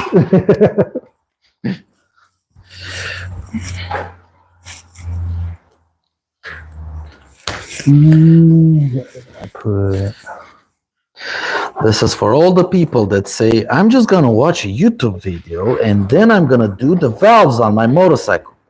Because the guy on the YouTube video, it only took him like 6 minutes to do valve adjustment on a Gixxer. It's like 30 seconds to take the tank off, 10 seconds to take the head off. Yeah, I mean, I could tell that there was some editing, but it couldn't be that much, right? Yeah. No, that's when all the cursing happens. You know, at work, because people buy a lot of parts from me, I have a lot of people. People buy a lot of pot from you? Parts, please. Oh, parts. I'm sorry, it's your accent. I'm sorry.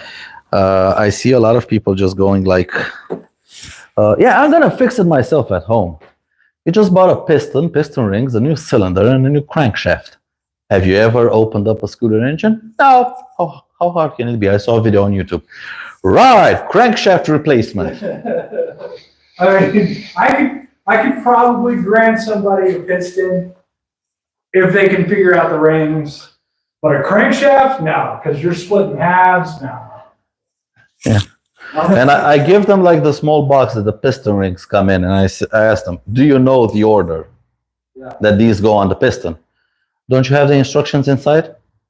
These are not meant for DIY. They're meant for a mechanic. They just open up, look at them, start putting it. And that's when people start breaking stuff. And then they bring it in here. And the bill is expensive because you have first of all, you have to fix what they broke and then fix the first problem. You have a bathroom in here? Yeah, right there. Sweet.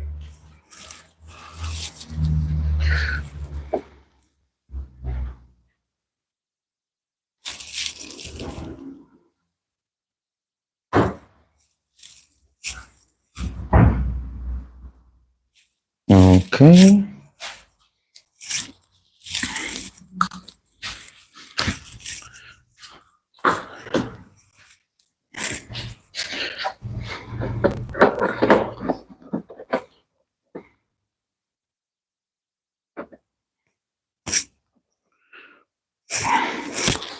Let's get up.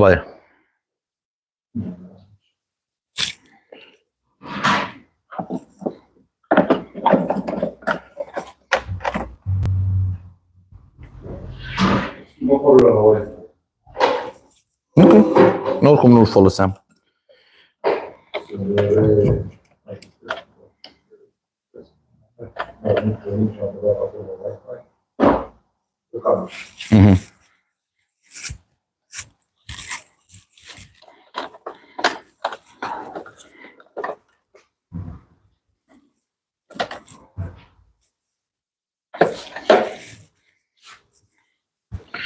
Okay.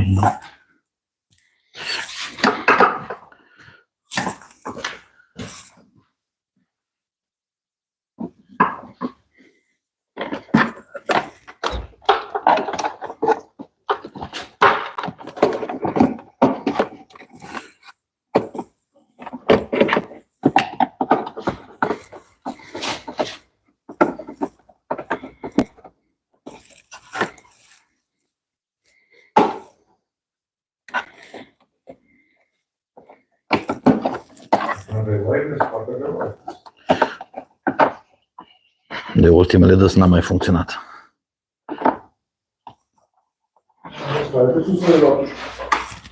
Numai s-a dus și ștuțul, dar nu mergea Y-ul. Ștuțul l-am dus la calculatorul din față, când n-aveam. Dar las că mă descurc fără wireless momentan. Cu stick.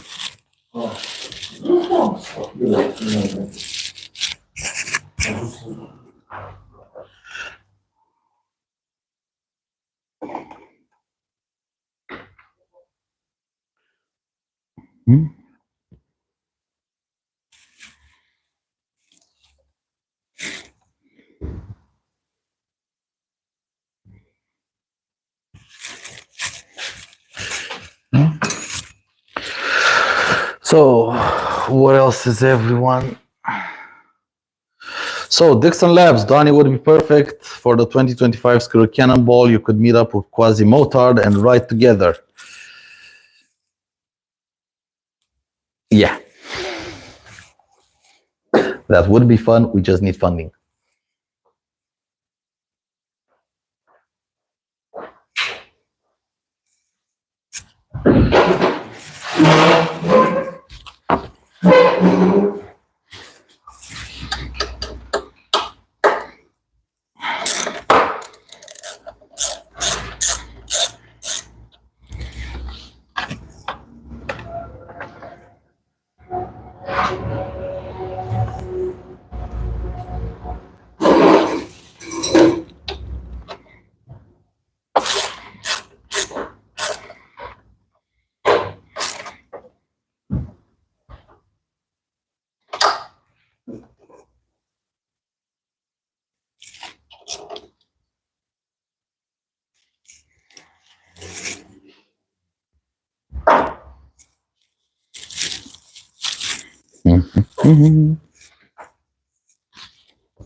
Good.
Good.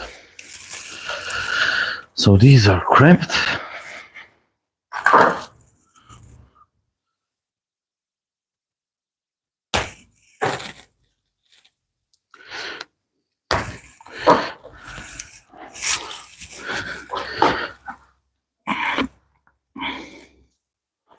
Gata? Ah, é bom.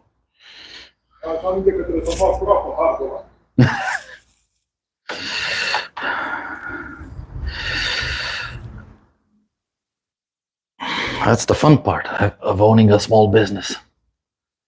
He's still here. Yeah, he's doing basically networking stuff now. Yeah. Eventually, I'm probably going to start my own business, but I'm going to not have to talk to customers. I'm not doing that. Oh no, his thoroughly back office. Oh yeah. We have other people, including myself, talking out in front to customers, but he doesn't. Yeah. Doesn't want to talk to customers. He prefers just paperwork, IT work, stuff like this, but not talking to customers. Precise, it's a puzzle. Yes, it is. That's me. Oh yeah, that's you? That's me. Should put Derek. Why? So I know who you are. Because your name is Derek. It is. Don't let anyone know. It's also Carnage. It's also Precise. It's also Precious. Oh yeah, on Discord you are, I think, Carnage. Yeah. Well, the history to that, some Derek lore. In Bosnia, we did. There was an operation called Precise Carnage. Okay. I was like, that's cool words. I like those words. They go together and sound cool. So then that was my basically my gamer tags and everything. And then, somebody is eventually going to be like, oh yeah, Precise Carnage, more like Precious. And then Precious just started picking up. So I just leaned into it. And on some things, I'm Precious Carnage. Some things, I'm Precise Carnage. On Discord, I'm only Carnage because it just made things simpler. I understand.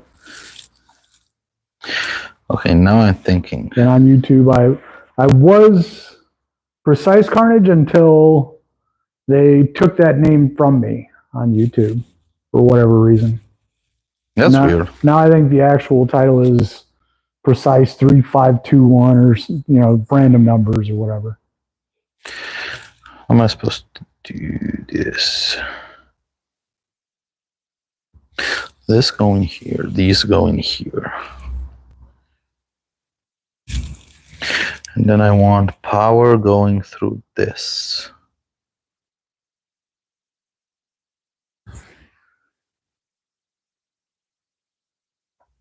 So I have to take these to ground.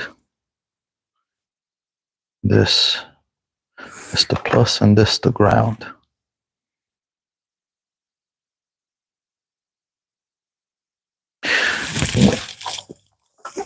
It's a weird way I'm doing it.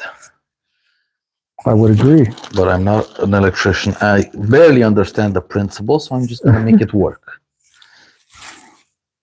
V equals IR. That's Ohm's law. Oh, right. The basic law of electricity. Yeah. I am experimenting. Hey, Ohm didn't know his shit when he started. That's true. He didn't.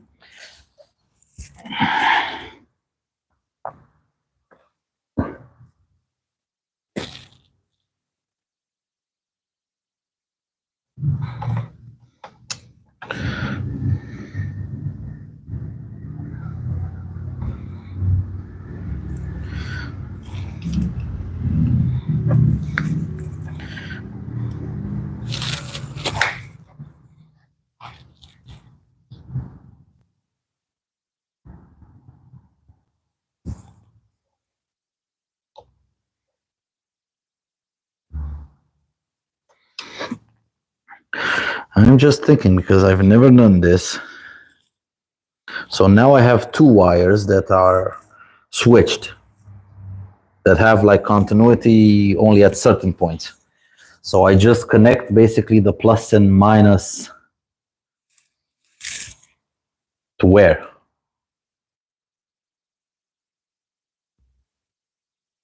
Well, your minus can go anywhere along. That's just looking for a ground. Yeah. And the red one straight to plus. Is going to need power from somewhere. From Whatever these. wire you have switched. Whatever wire turns on when you turn the key, that's where you want your red one going.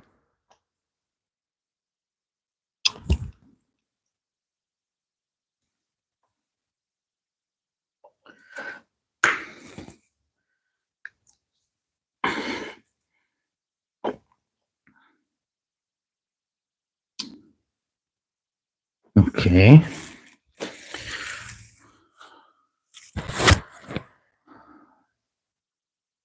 So this circuit should be, oh yeah.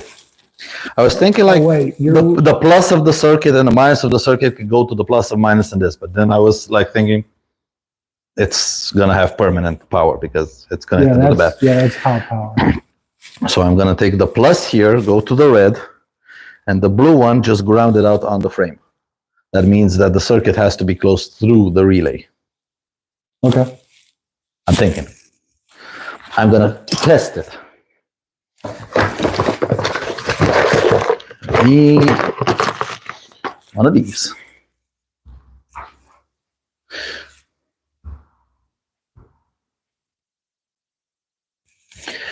So this is the power with the red.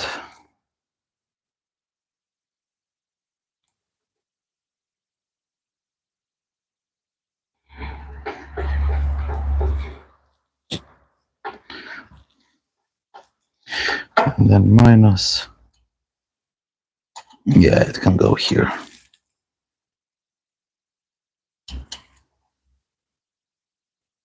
Okay, so Turn the key, see what happens. I know what's gonna happen. Now I don't have content. Where the hell did I put that? There it is. So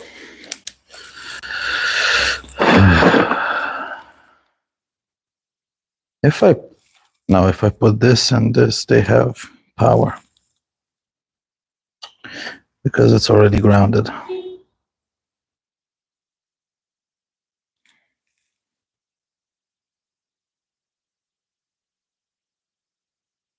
Turn your key. No, I need to do what? I'm just figuring out. So so I now got the switch to turn on and off with the key, but how do I connect stuff to it? So I've got power going in through the red. That's straight from the battery. And how do I connect like a device? Let's see. Where do I have a device? So this thing has a plus and a minus. Your minus can go I think anywhere on frame. this goes here. But if I connect this to ground, it should turn on. Unless your Does key's it? not on.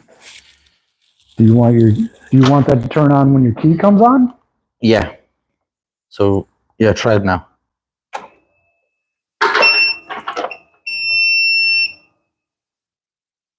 I think this is, yep, now it's working. Yeah, turn the key off. All right.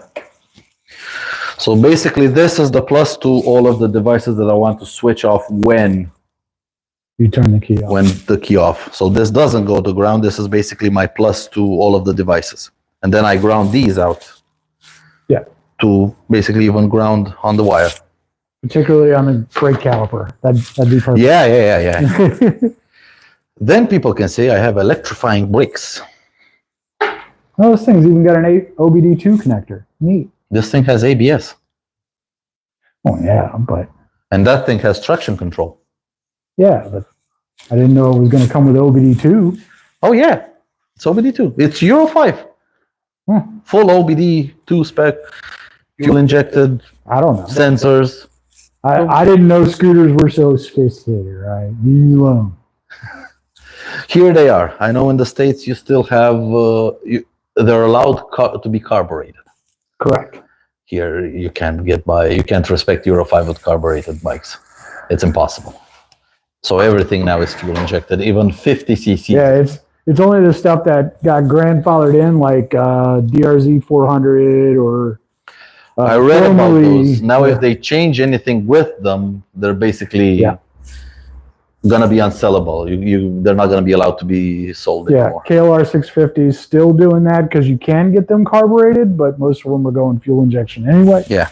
Since they got the fuel injection figured out, they're kind of pushing to go that way, just so the regulators will leave them alone. Okay, so now how am I supposed to connect this hot mess? This is gonna stay somewhere in the front. These have to go up to the mirrors. And this comes from the radar. It's gonna be an interesting piece of work. Let's see all of the toys.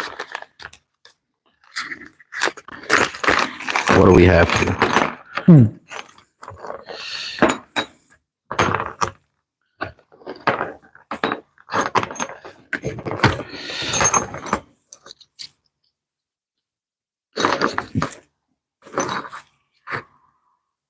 Okay.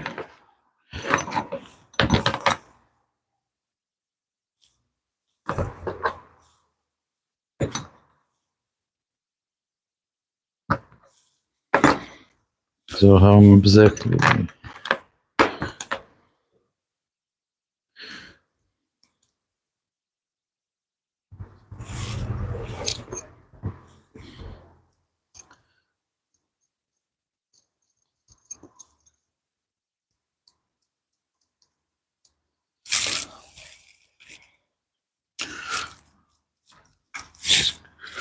Oh, hex bolt.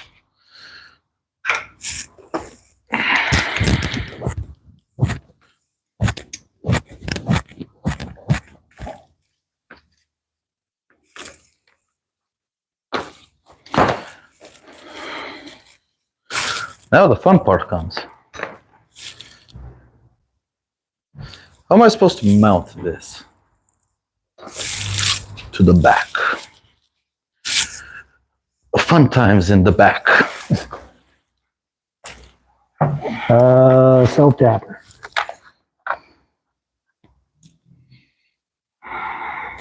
Actually, I could just put it here, but it's not in the middle. This is metal, plastic. Yeah, it's metal. You put it here.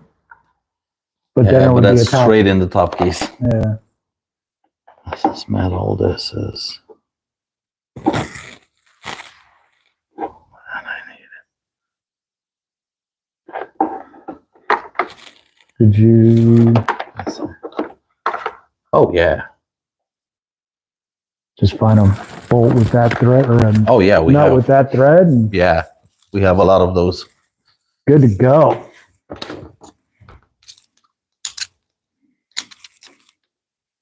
And it's a little off center, but I don't think you're going to care much. I don't think it's gonna matter.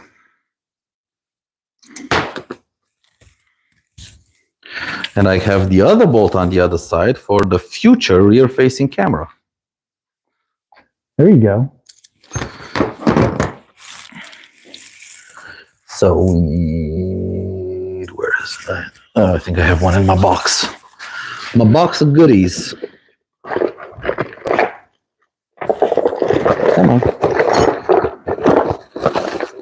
I mean, I saw one and I lost it. There it is. And that's it's gonna be a 10 mil.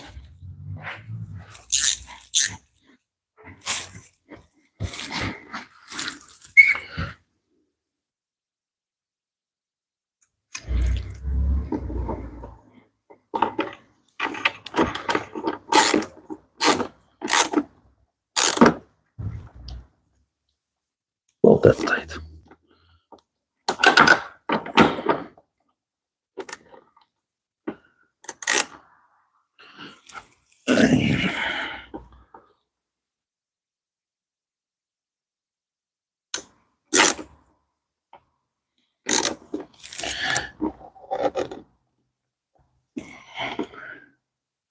Now, which way is towards the back, like this?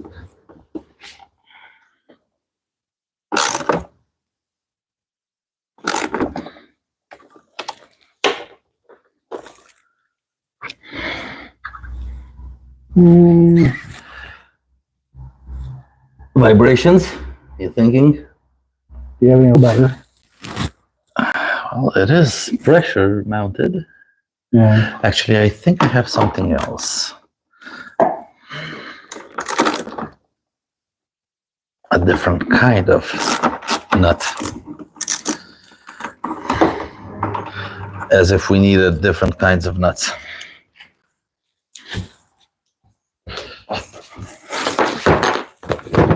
There we go. Self-locking. Ah, yeah.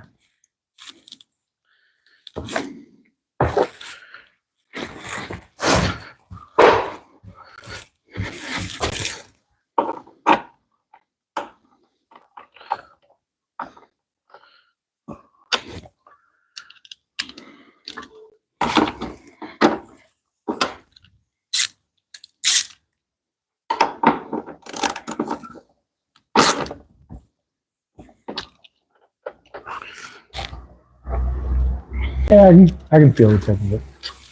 I'd count that. Not a helicopter, but you know, this isn't a helicopter. Yep. I don't think helicopters have 12 horsepower engines. What I'm looking for this. Well, there's the AH-1. I think current, even those homemade quadcopters or I don't know, stuff like that, they usually use actually the engine that's in my GS, the 1100 Boxer. I saw it's very popular. Even here in Romania, you can find them online for sale. Like complete engines, and it just says used in a homemade helicopter. Because you just turn it on its side and you put basically the output of the engine upwards, and it's not a problem because it's a Boxer. So as long as it's on its axis, you can tilt it upwards, forwards. It doesn't care.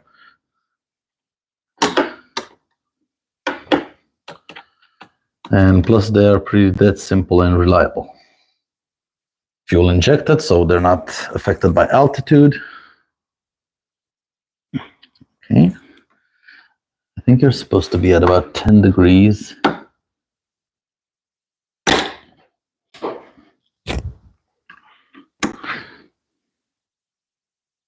Okay, and then this wire can just go nowhere. Where is this wire supposed to go? Pardon yourself. Oh, I'm sorry. I forgot I was in a respectable establishment. No, you're not. Your boss is right there. Outside working hours. Okay. We are outside working hours, so anything goes as long as we don't burn down the place. Yeah. It is rented anyway, so if we do burn it down, get all the stock out, and then just watch it burn. I need to get it in somehow. And I think the tail is coming off, so I can route the cable. Let's see now. I want to do like put it through here and basically come out. Yeah. So I'm gonna have to take off the tail. Or get a drill. I don't want to drill. I keep drilling to an absolute minimum. If I can avoid it, I avoid it.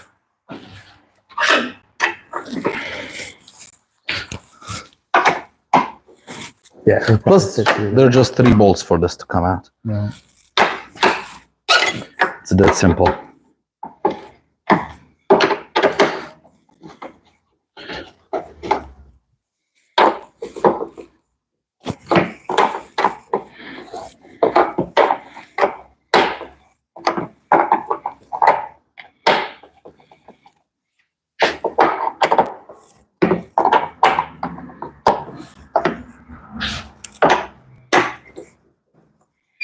Basically, just put the cable in and put it back. If it works, it works. Oh, yeah.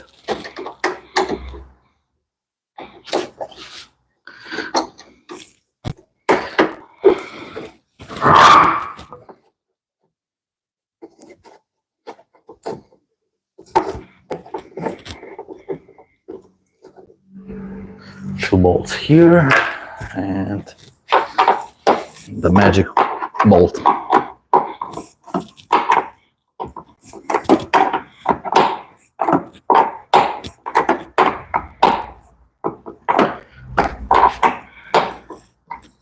I don't think that ratchet is small enough to get in here.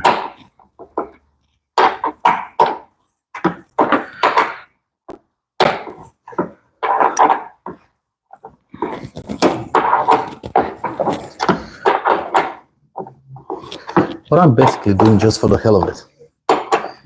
All right.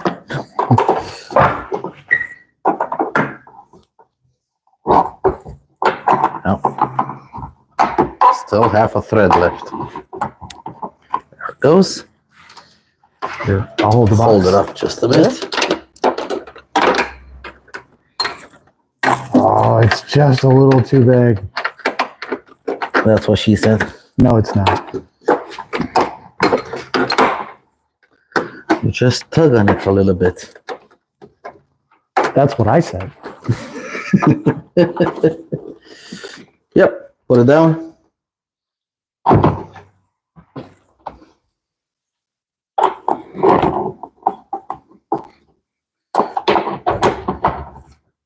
You don't want to tug that through before it gets pinched? Well, hopefully it doesn't get completely pinched. Fine. But then again,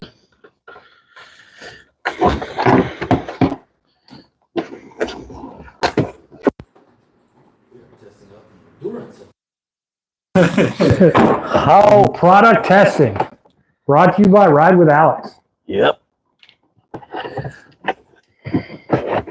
How easy it is for a retard to mount it. Okay, you can set it down. More? Once more? Now we'll leave it like that. A bit of slack.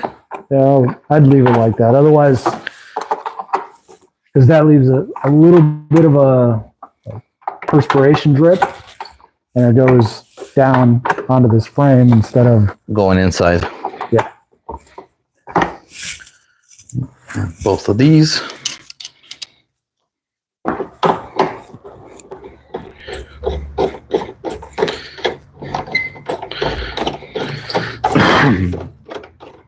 I might be too lazy to fix the other one back up. Top case is empty anyway. You don't need to properly attach it.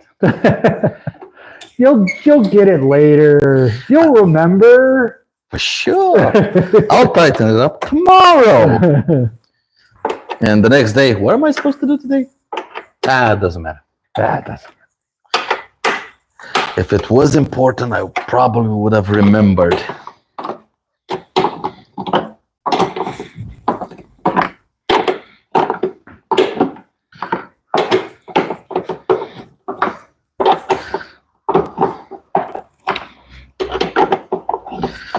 This is, I do have at home a really miniature toolbox that would have worked perfectly here with a little ratchet thing. And just, I know because I used it before to take this off, but I only have it with me when I go on trips. Yeah. Why here? I mean, I have this. Obviously, that is the superior toolbox. I mean, Except it has in this way more situation. tools that you're not going to use. Okay. So that's another thing done. Now I need this thingamabob. Get this wire down. How am I supposed to get this wire down? Is this heavy enough?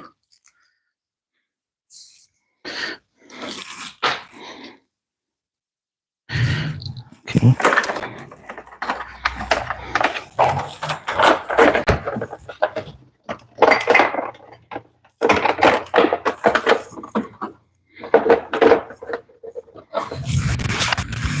Nothing?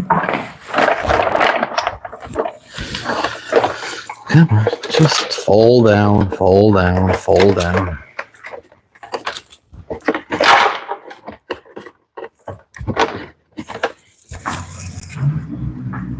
Nothing. It didn't go. There's a lot of shit holding it. Hold on. More electrical tape. Yes. I actually need a roll of that. Wish. I should pay for it.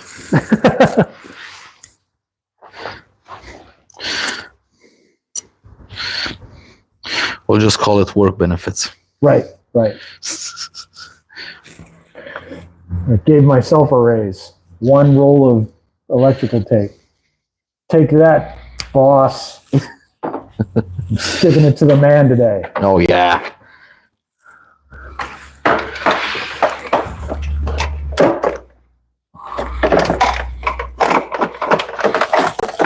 Do you see it? Or I need to go lower? I don't see anything. It's almost falling down, but gets snagged on something.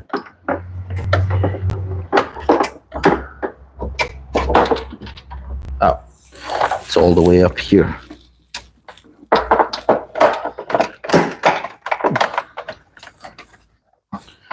Anything? Nope. Oh.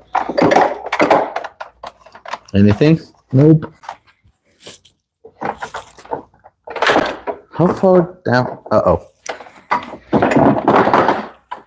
So it should be, oh, here. I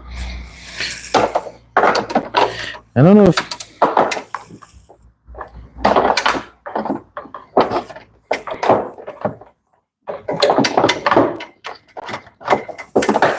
Maybe through here. Oh, you put it claw side first?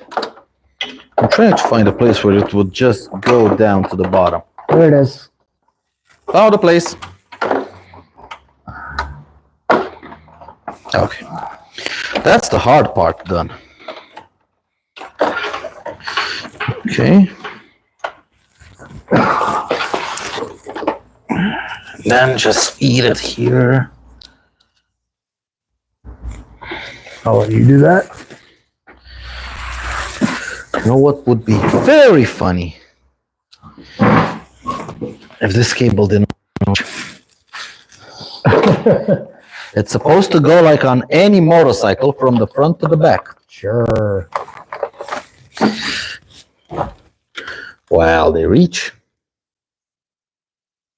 I don't have a lot of extra room, but it's doable.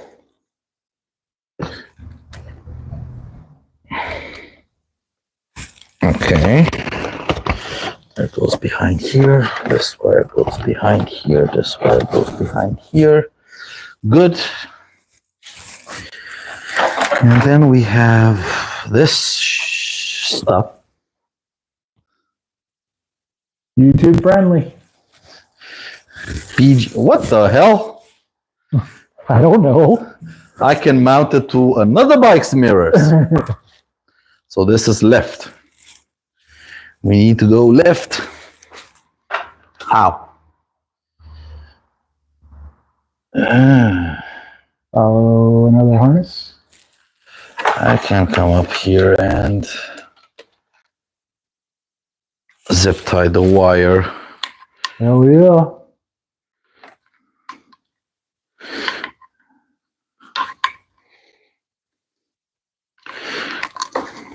Put it here.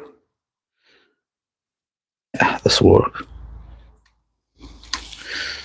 Or put it here. And then zip tie, zip tie, zip tie, everything.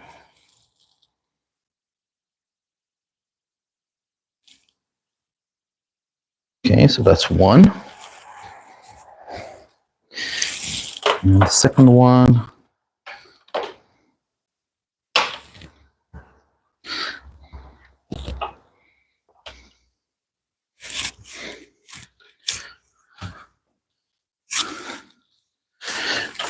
Again, coming through here and up here. This is supposed to be right. Okay.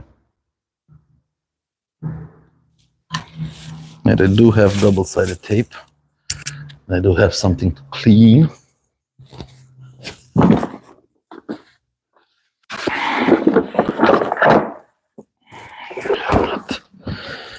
And wires are clean.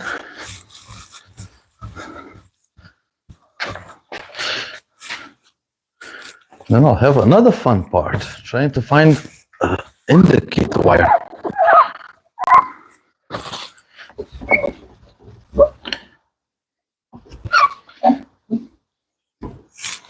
Okay. And double-sided thingies.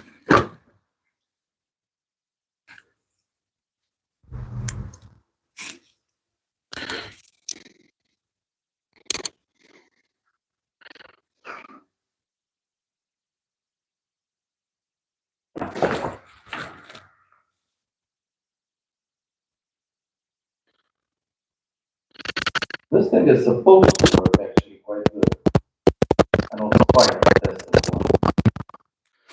But he got sent the version that you have basically like a watch face and you put on a dash and it shows you left or right. Oh, yeah. And they sent me the one with the mirrors. He even said in this video, it has a version with mirrors. You just put a couple of lights in the mirrors and that would be actually smarter. Because when you are looking, like to change lanes to your left, you're looking in your mirror. You're not looking at the dashboard to see Right. And a light popping up. even if somebody is in your blind spot. Yeah, you're going to be looking in the mirror and not going to be looking down at your dash to see what your blind spot monitoring is doing. And with this way, you might be looking in the mirror, see nothing, but see the red light on. Yeah. Yeah. So maybe that will prompt you to do like a head check.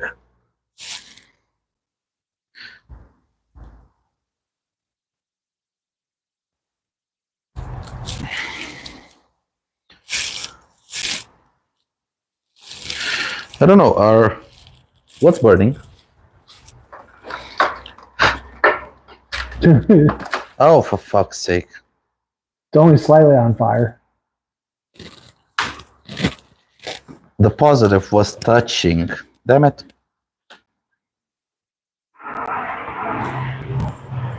This is hot.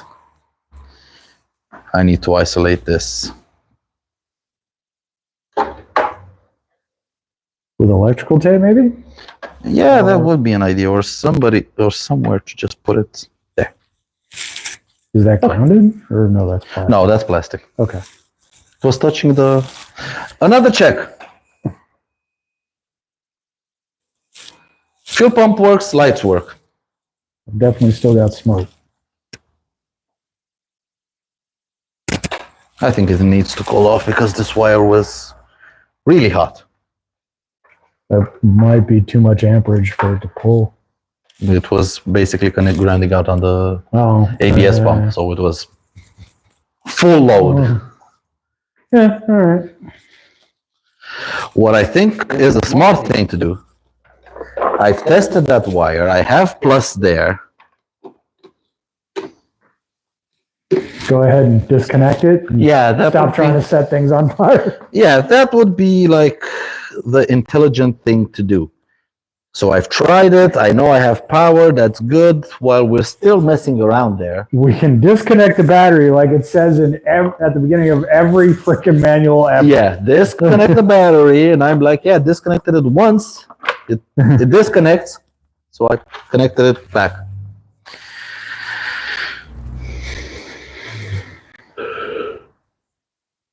All right, so I need this to go to plus and that to go to a ground. Greetings from Norway, greetings from Greece. No, we did not nearly set everything on fire. Just in case somebody caught that moment. Only the scooter, Nothing. not everything. I'm gonna still maintain it was nothing.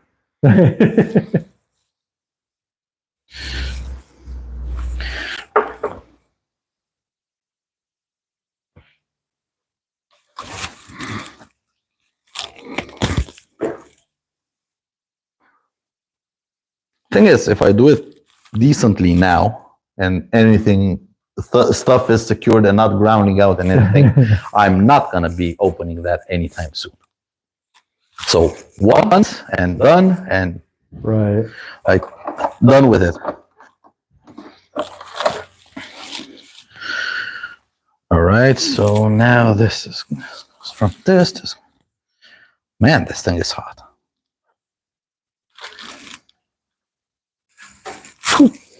Yeah, that's, I mean, how you weld stuff together.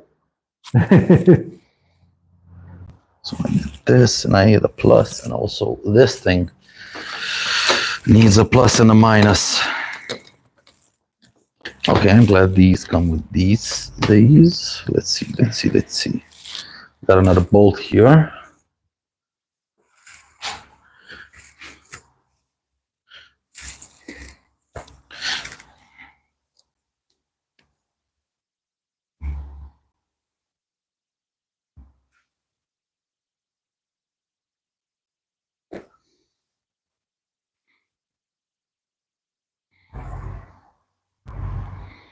Okay.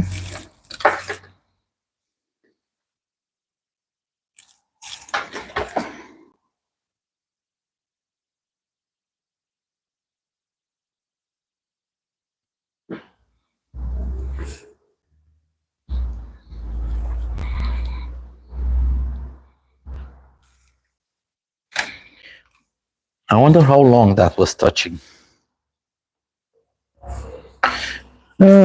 before Just long enough to start a fire. It was just getting sunburned, as you do. Or you were just setting the plastic, you know what I mean? There was probably a little bit of air in there. We had to get that out. It's character building. Still working out the kinks. We didn't let all the secret smoke out. It's fine.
This ain't gonna work. And there is this. These wires are just gonna go together like friends.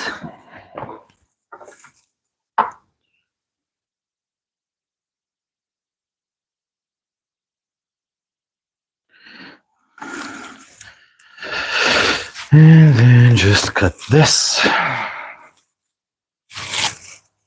Scissors.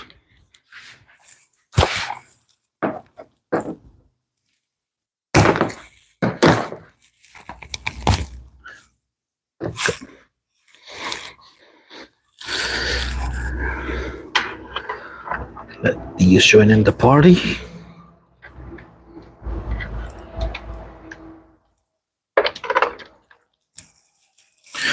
And this can go to ground.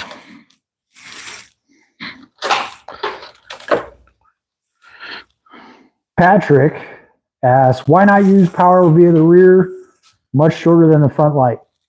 The answer to that, if I may speak for you, is he wants it all located up front, so it's much easier to work on. It's all in one place. I mean, there's a bunch of other wires in there, so let's just put the rest of them in there too. Yeah.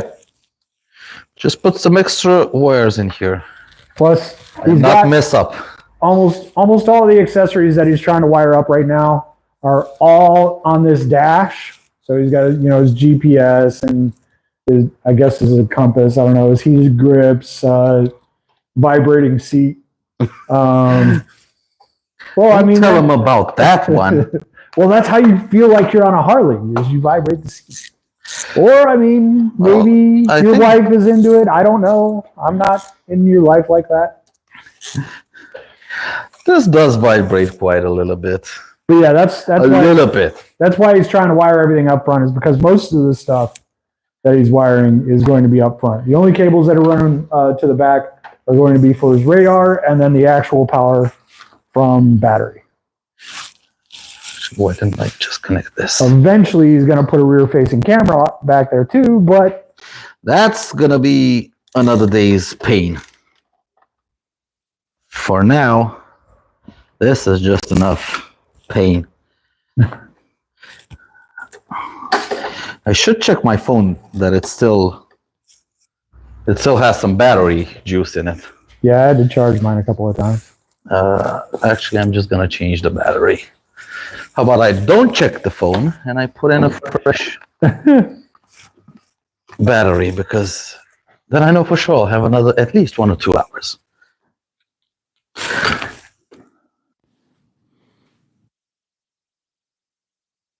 Oh, you're fine. More than fine.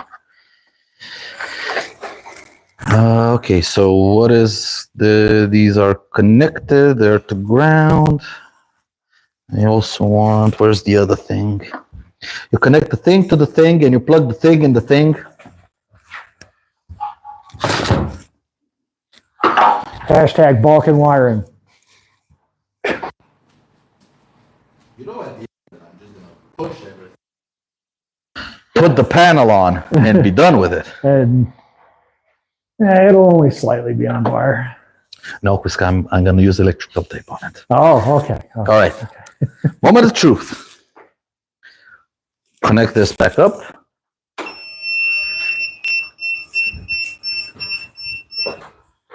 Awesome. So these come on with ignition. Yep. Good. Why did I? Nope, that's where it is now. Good thing I have a second one. Or actually, this thing is still sticky. I know you can reuse them.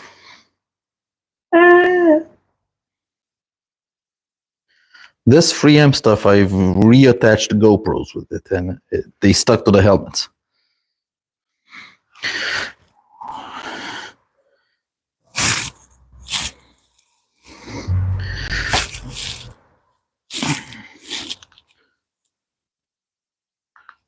Oh, so there's a button here. Nice. Toggle it? I think to reduce the volume. Oh, yeah. Because you don't have any other control over it. And this thing, I don't know if it turns on or not.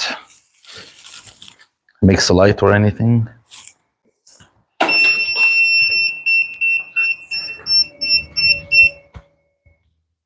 don't see any lights of any sort.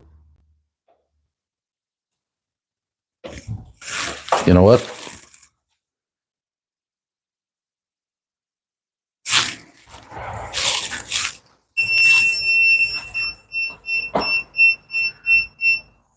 I can feel this.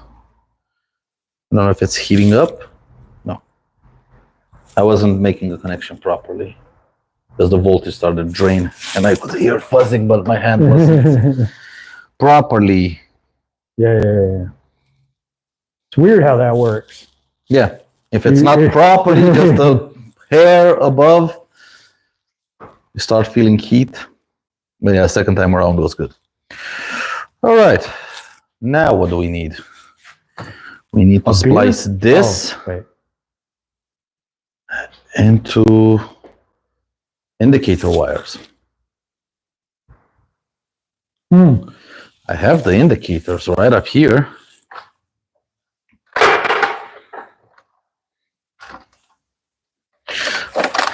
Where are the wires for them?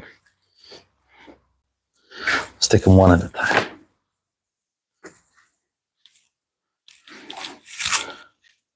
But really, it's not hot.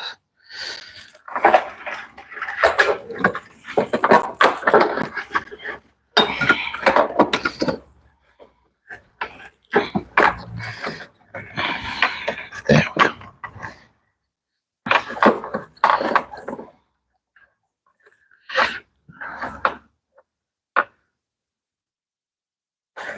Oh.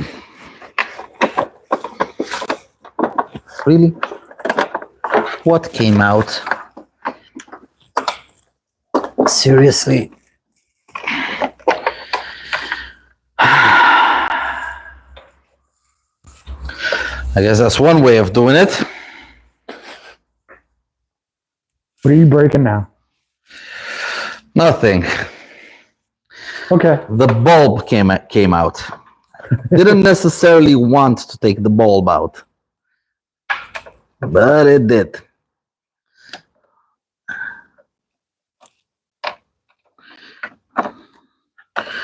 All right, so we're just gonna. But I mean, if you just slap that onto the negative side of that bulb, just slide it in there. It'll be all right. They actually do have a decent connector. Let's test the connection. Okay, what do I need? The multimeter? That would be a good idea. Where is the multimeter? That would be an even better piece of knowledge to have at this very second. It's right here under the tire. Of course it's under the tire. Told you. You did. You're right. You're right. Let's signal. So now we should see 12 volt flashing from here. Yep.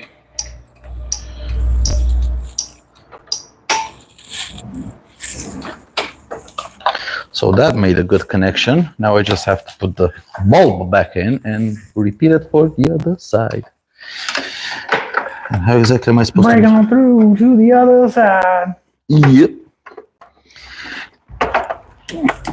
Oh, I said I just have to put the bulb back in? Yeah, that's it. It's that easy. Just put it back in. That's what the instructions say. Insert bulb. Now, which way am I supposed to rotate it?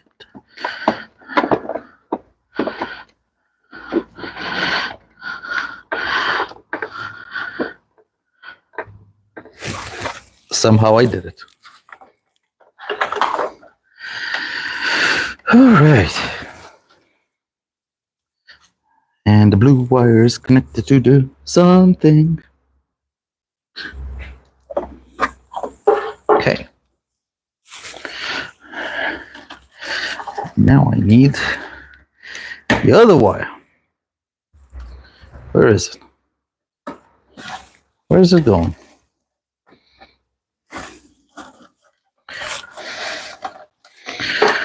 Son of a biscuit.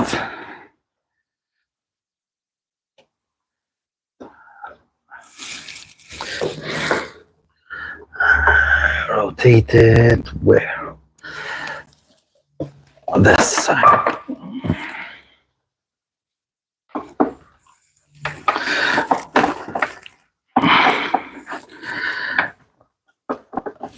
You would think there would be enough slack in this one, right? I don't know what you're talking about, but I'm just gonna go, yeah. Well, I would also think there would be enough slack. Why isn't... I feel slack, but I also feel something else is holding it in.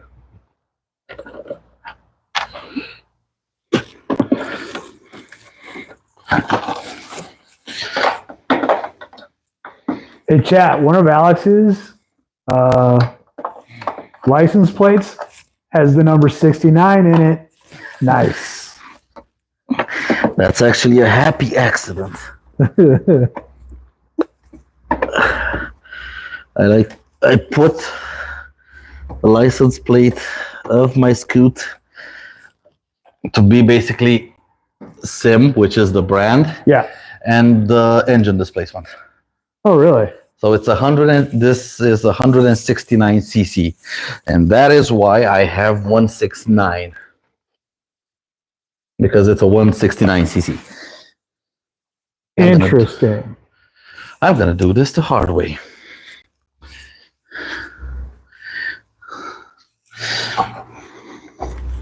I mean, what other way are you supposed to do it? I don't know, the way where everything just works perfectly out of the box and you're like, oh man, that was so bloody easy.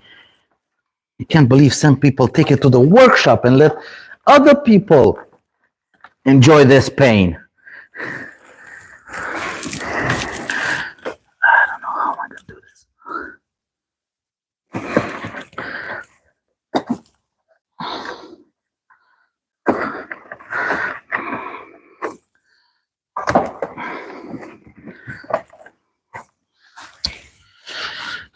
I see the wire. I cannot bloody fit my fingers inside.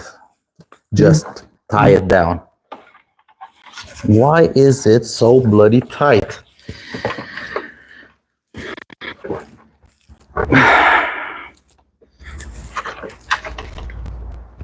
I don't know what's happening here. I don't know. It's genuinely right here, but I cannot fit my fingers to hold it in. What about those needle nose pliers with the angle on them? Yeah. Would help if it wasn't broken. Well, then there's another pair right here. And they are broken.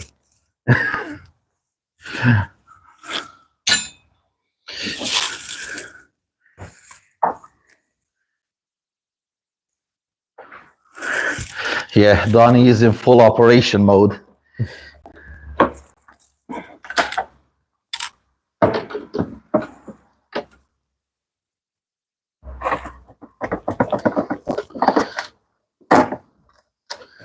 A lot of stuff would have been nice right about now. Like if I could have figured out how to take this just out, and that would give me access. Pretty sure you'd have to, like you were talking about earlier in the stream, you'd have to take like this off and other stuff is interconnected with each other, and that's infuriating. I see the wire there. I cannot figure out a way. Does this panel come off? Not easy. That right there? That is the fuel door. Does it give you access to nothing? Oh. I mean, it could though. But these are the wires right here. This.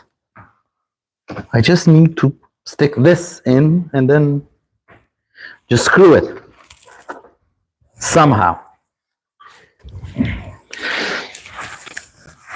See what you're talking about now.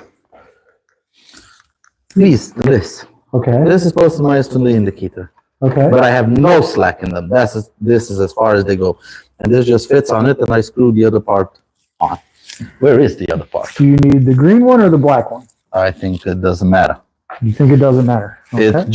It just needs signal, so it knows when you're indicating. You want to disconnect them?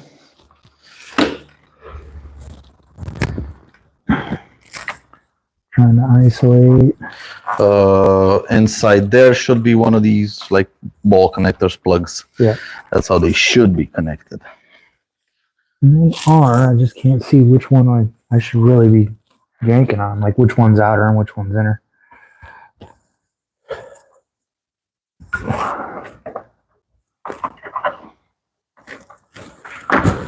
There you go.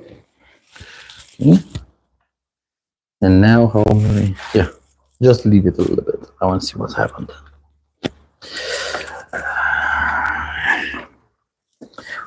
I have an even better idea now. That we can disconnect those. Let's pop the bulb out again. Not the bulb again. Not the bulb. Bingo.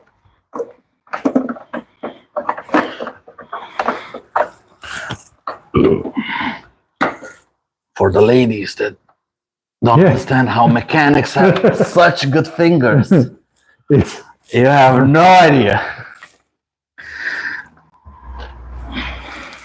It is definitely a transferable skill. No. This is the weird part. I'm doing something wrong.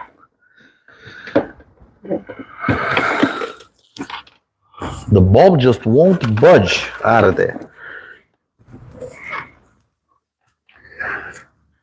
Rudolph, ESCU says, hello, Alex. Nice to see you live. Thank you so much. And I think, can I have that light a little bit? Yeah. Just want to look what the hell is going on in there.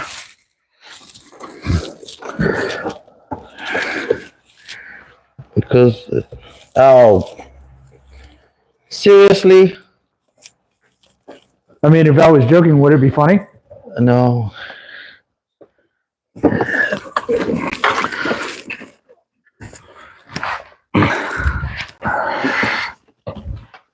It's just a bloody clamp holding these wires in, and that's why I cannot take out the bulb. There we go. There we go.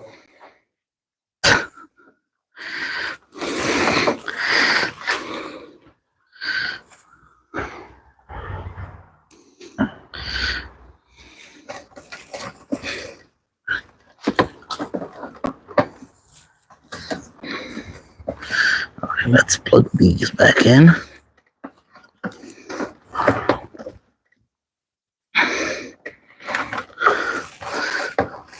We're racking up to 17 viewers.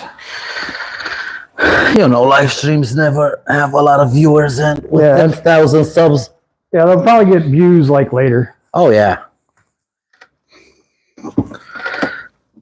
Plus, I just started this live stream like for the hell of it. I was going to do the work anyway. I don't have a lot of time to watch chat. I'm trying to watch a bit of chat, but yeah, I know that's. If people want to ride along and see the pain of like, because a lot of people always ask like, why don't you mount this on it? Why don't you mount this on this? Why don't you mount this and that and this and that and this? If I choose to mount something, I better like it because it's going to be a pain in the ass to mount. On motorcycles, it's simpler. All the wires are exposed and yeah. You don't spend 15 minutes just to get access to an indicator wire. All right. Let's check this one also because I really don't want to put it all back Yeah, it's And so they're like- close to the end, you don't want it to be screwed up. You know?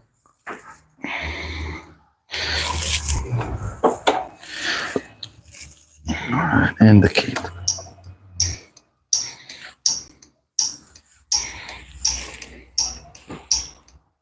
Yep, we have a connection.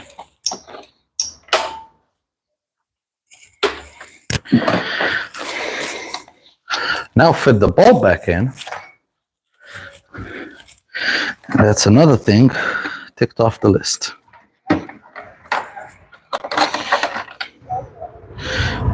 And I say fit the bulb back in as if it was something that easy. What is this?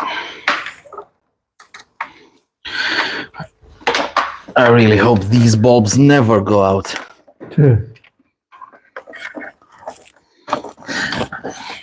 Okay.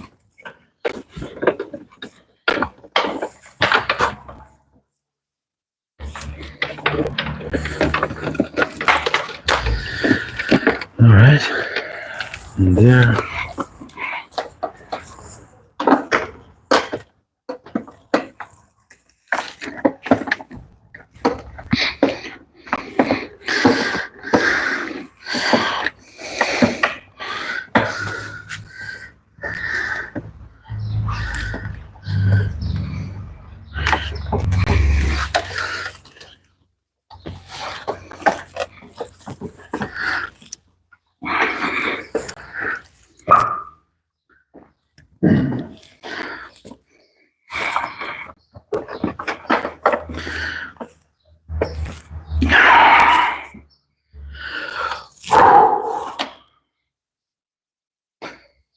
Nice.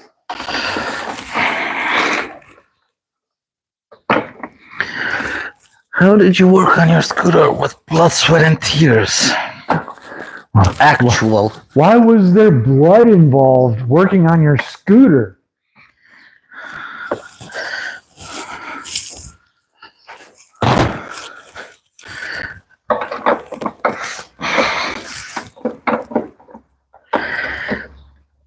That's how life goes when you're doing stuff like this. You think like it's easy, like, oh yeah, side indicators, they're right here. I'm pretty sure 1 or 2 screws, they're out, work on them. Surely the engineers at the factory wouldn't, hide a screw behind 2 other panels to hold that panel on. They wouldn't do that. I have no idea how I'm putting this back in. Want me to do it? I'll do Just it. to go like this and then rotate. All right, let's try it.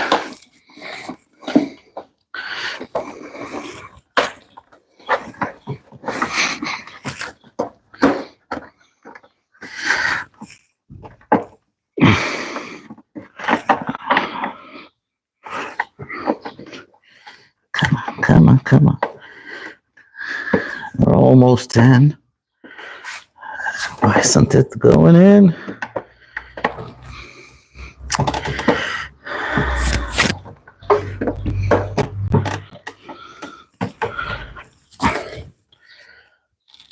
It's gotta be the right position.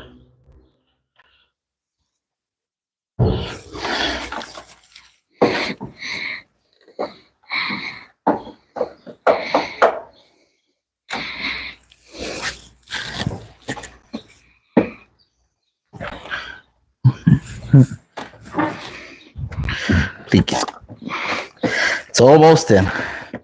It's rotate, pivot.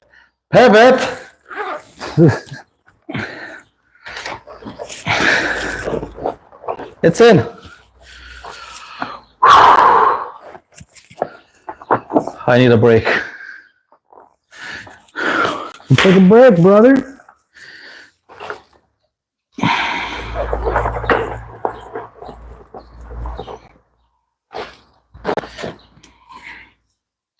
All right.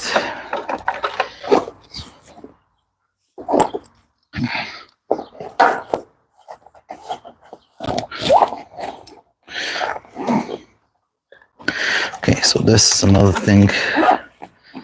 This is a thing.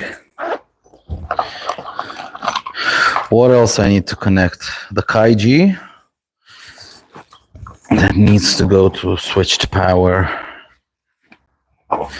Needs to have switched power signal. So it can go in here. And then this goes to straight plus and minus. My heated grips that go to straight plus and minus. So let's do this.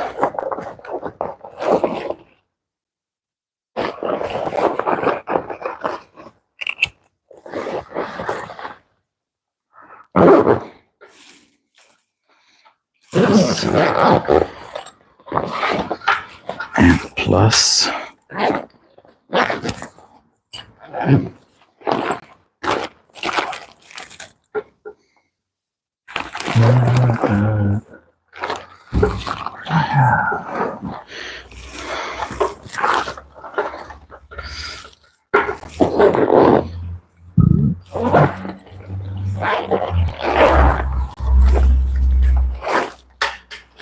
Swear.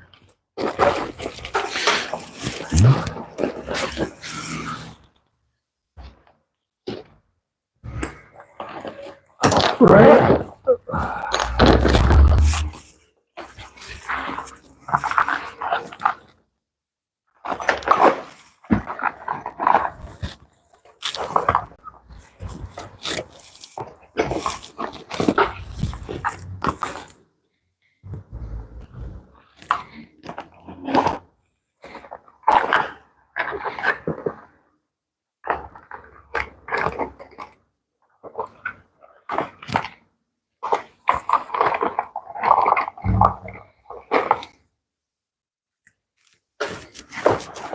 Okay.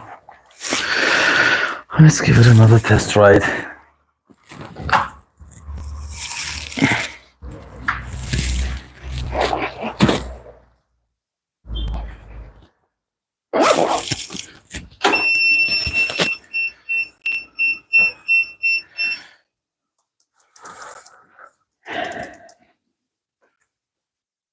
So why isn't the Kaiji turning on?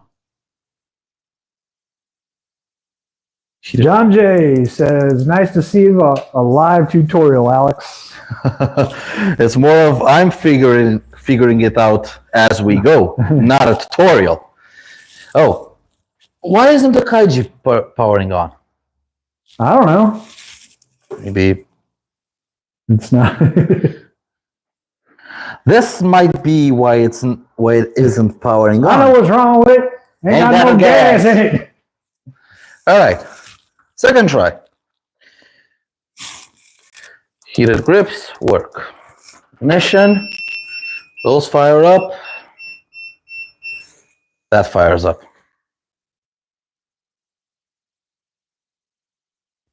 You turn it off, the Kaiji will work itself to turn itself off. There it goes, turn off, and that's enough. Proof of concept, everything works, turns on, turns off as it should. So what do I have to do now? This, I can adjust the settings from here. So I'll just tighten it up a bit. Basically have to put everything back together. If you take all this entire rat's nest, throw it in there. Of course. I'm gonna isolate the wires, like stuff like this. It'll only be a little bit on fire. It's already been on fire once. It knows what to expect. Yeah, I mean, if it quits on you after that, it's just poor workmanship. That's what that is.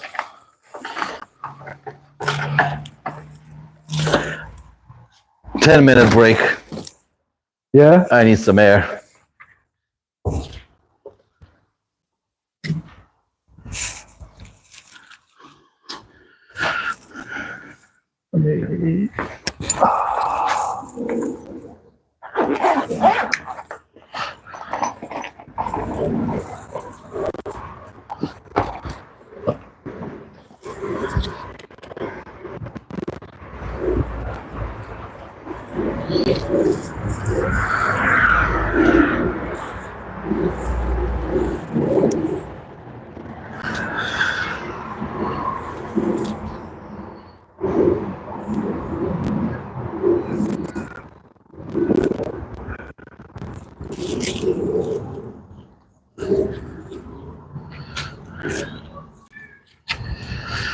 So basically now I have to pack everything in as decently as possible. Right. I actually like to do it properly. Yeah.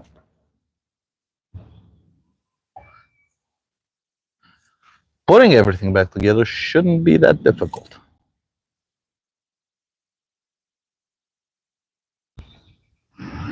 Looking at it now, it's scary. The front end is scary. There's a lot of room behind all those fairings, so you should. Yeah. That's the thing with scoots, with small stuff like wires and stuff like that. You have a ton of room behind the fairings. Yeah. Just past everything. Only around the seat, you have to be mindful of the fact that the seat bottom goes in. Okay. So you find the frame rails and you put the wires behind the frame rails, between the plastic and the frame rails. Yeah. You just put them there, and then you can drop the seat back in.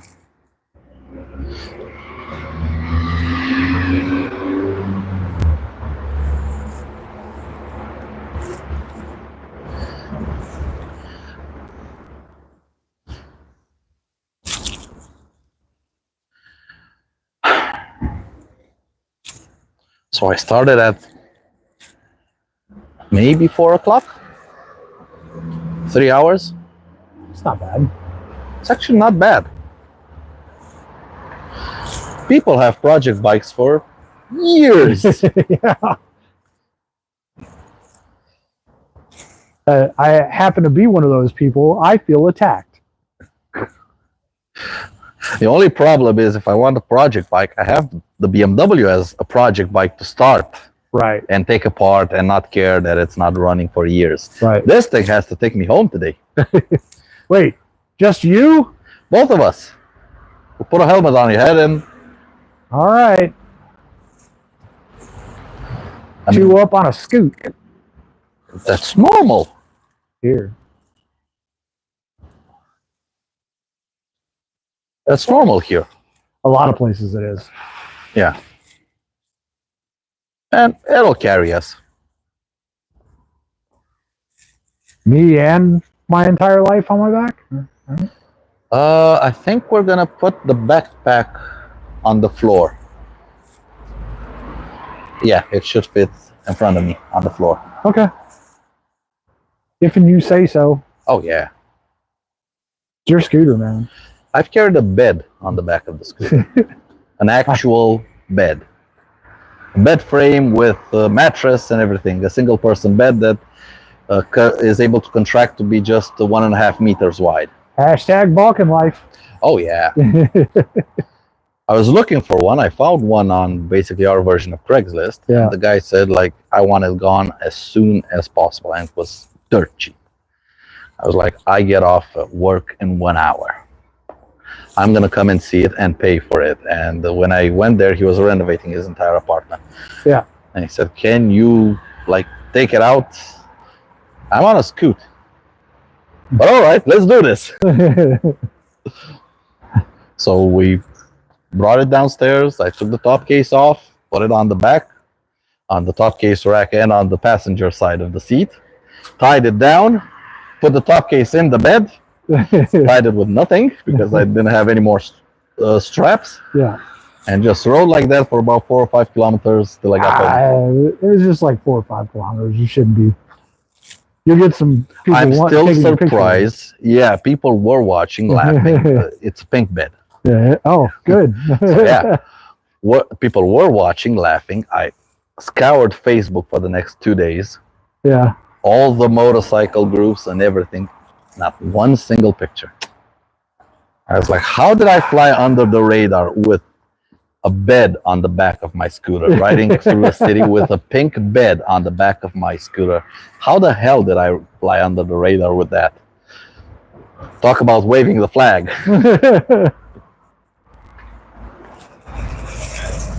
Well, as the saying goes, God loves an idiot. Oh, yeah. I've carried a lot of dumb stuff with this thing.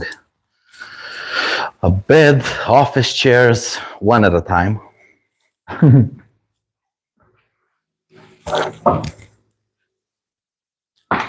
Anything to save on the delivery fee. Oh, That yeah. is the American way. That's the way here. Our biggest e-tailer here in Romania. They've been on the market for about 20 years, but at one point after they launched, when they got big enough, they basically found a way to trick everybody to order from them because they increased the prices of everything by a couple of euros and then said free deliveries. Yeah, Amazon does that or Amazon and eBay do that all the time. So free deliveries, everyone is welcome, buy, do whatever you want. And then their sales just skyrocketed after they gave out free deliveries.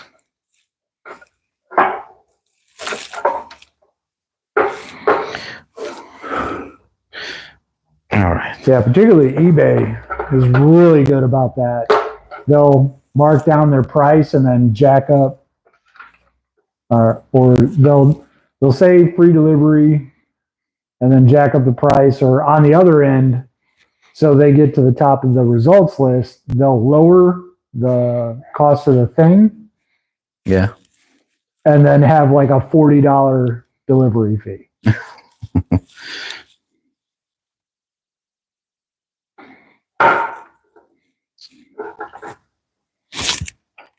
Where's that electrical tape? There it is. Let's start cleaning up here.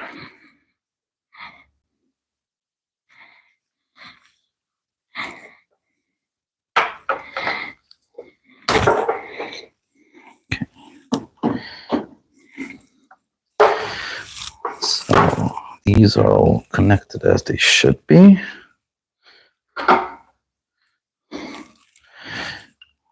This should go in here. This should go in here.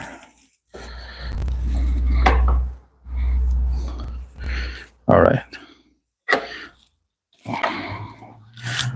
This needs to stick somewhere.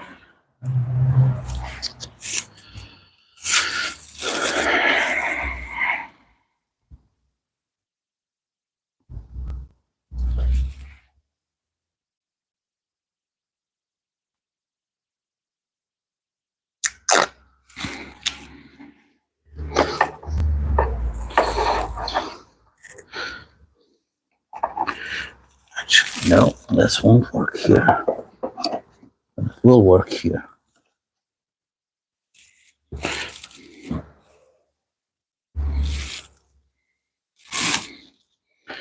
Okay.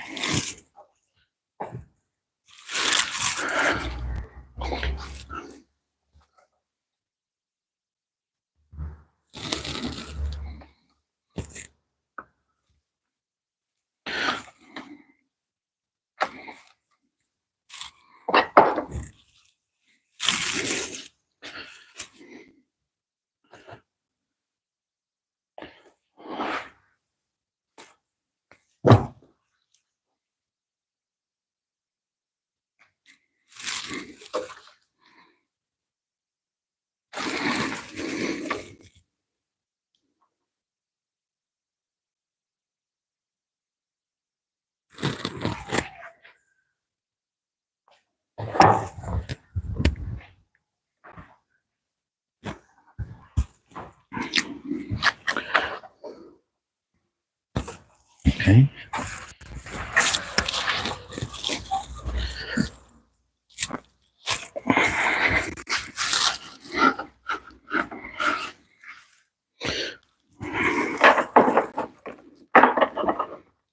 Oh,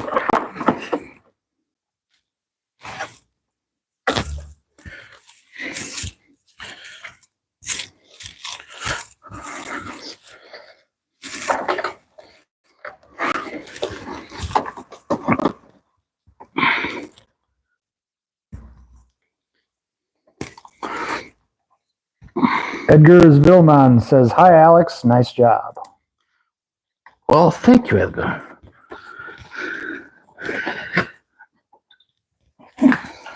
I don't think you would think it's so nice being here and actually seeing it in person. We'll gloss over that. All right, let's.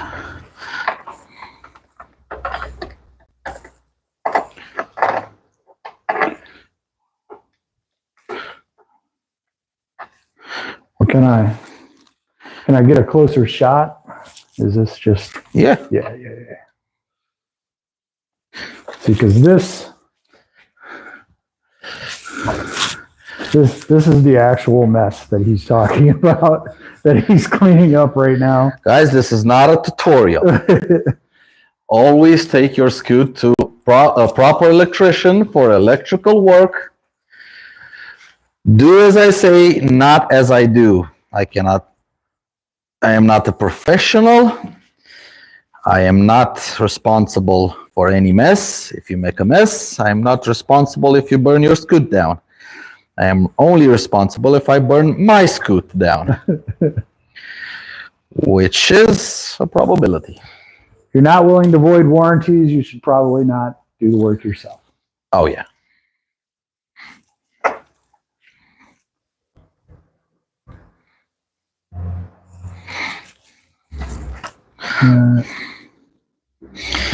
And what I always recommend to people, if you want a project bike, if you want something to tinker on, because everybody has to learn somewhere. You have to try, you have to make mistakes, you have to do everything that comes with it.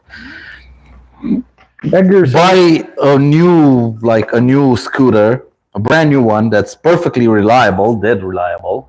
Use that as your daily rider, and then buy an old bike. And make that a project bike. Edgar asks, quick question regarding HD300. Do you have opportunity to make full test drive of it? Currently, we don't have one in the showroom. I did do a ride review on it, but I don't have a registered one that I can take out on the road and properly test it. But for around town and for light work in terms of touring, it's a good little scoot. Big wheels, 16 inches. Ton of stability with that thing. You can put a windscreen on the front of it.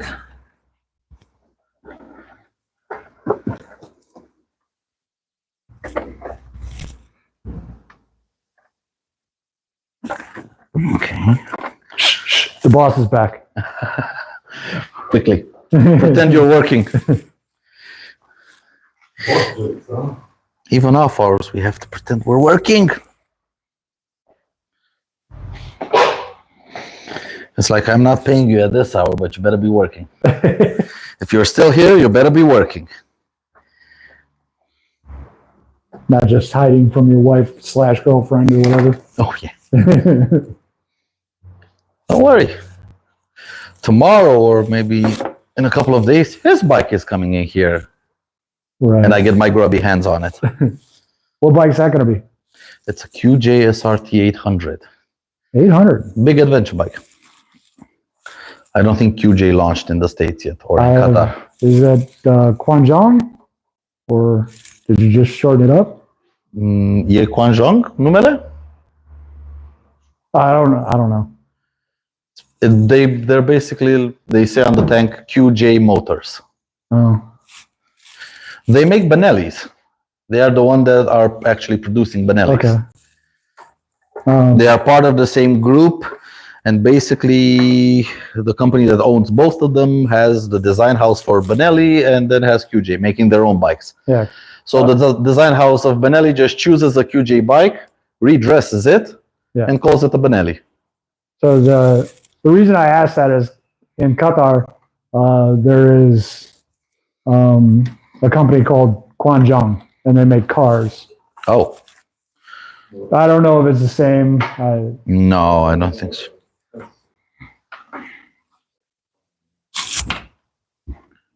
It's definitely like Chinese. In terms of motorcycling, a lot of stuff is coming strong from China.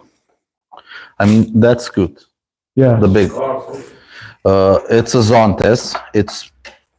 They're not even trying to hide it. they say we are a Chinese company, and they are extremely proud of it. Yeah.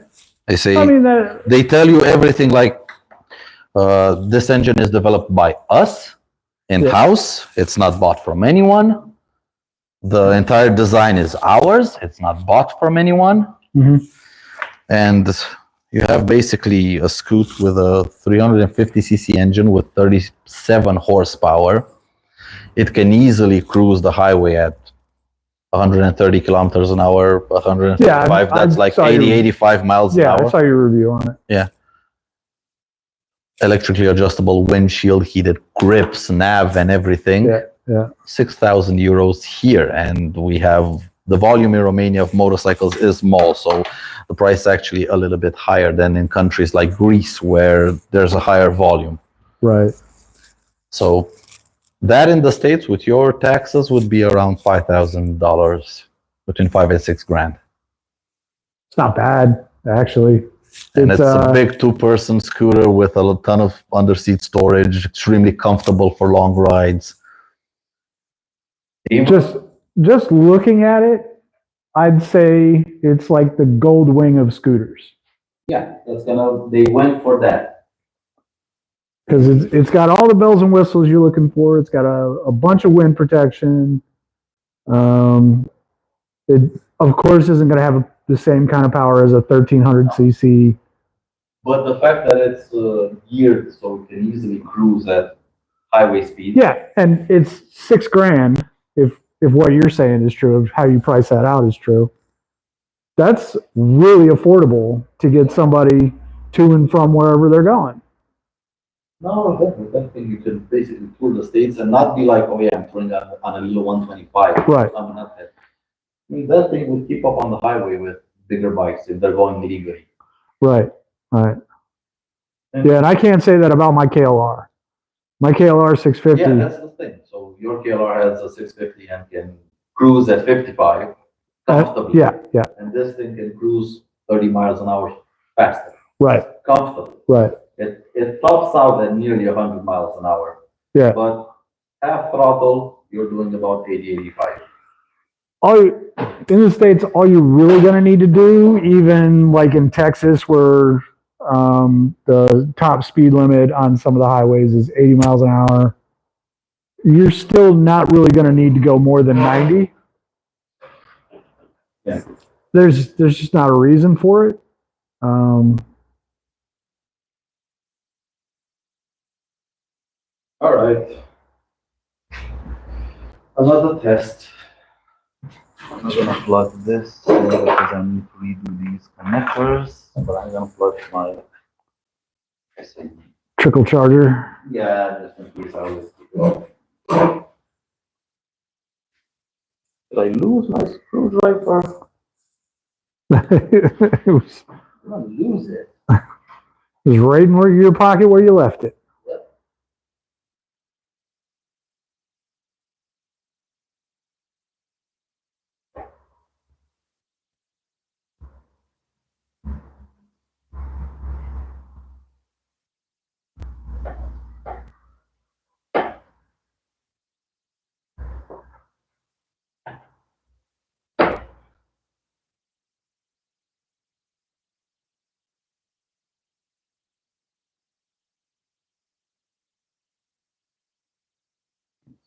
One.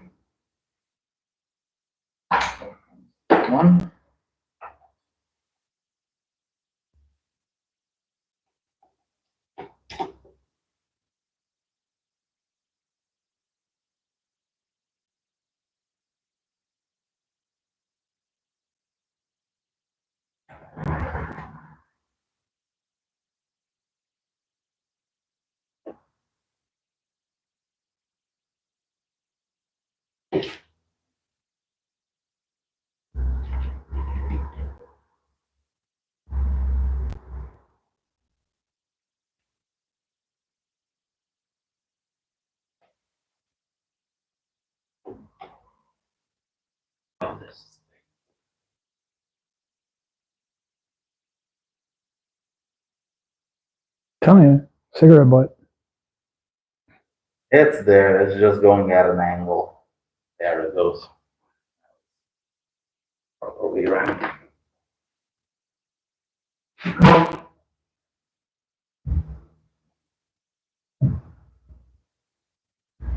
All right.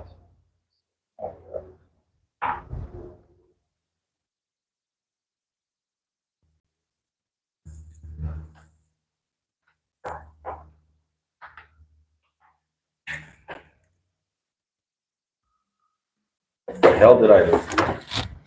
I don't know.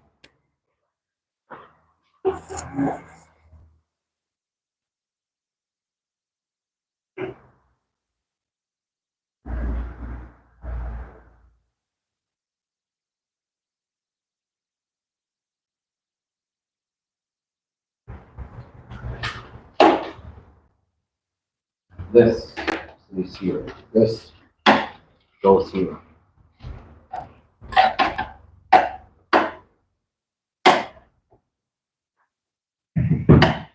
Take two.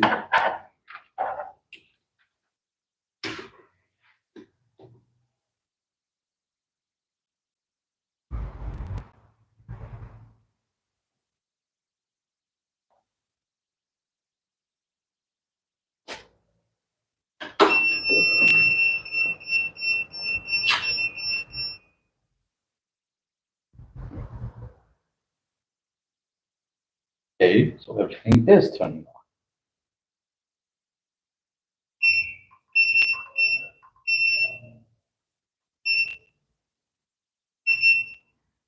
I have to read the instructions.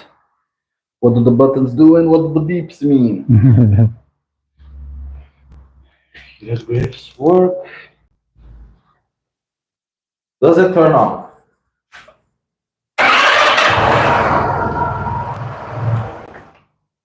Nothing wrong here.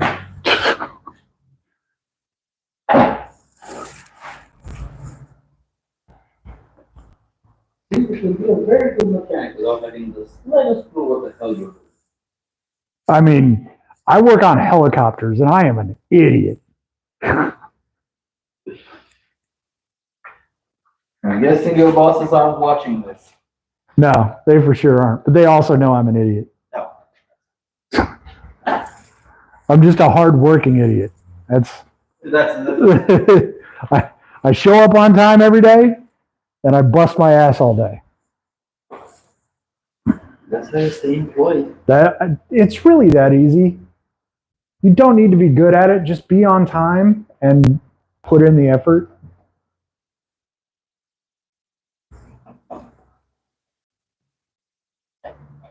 And if you do good enough work, you can be an asshole. Will not get fired. I am definite proof of that.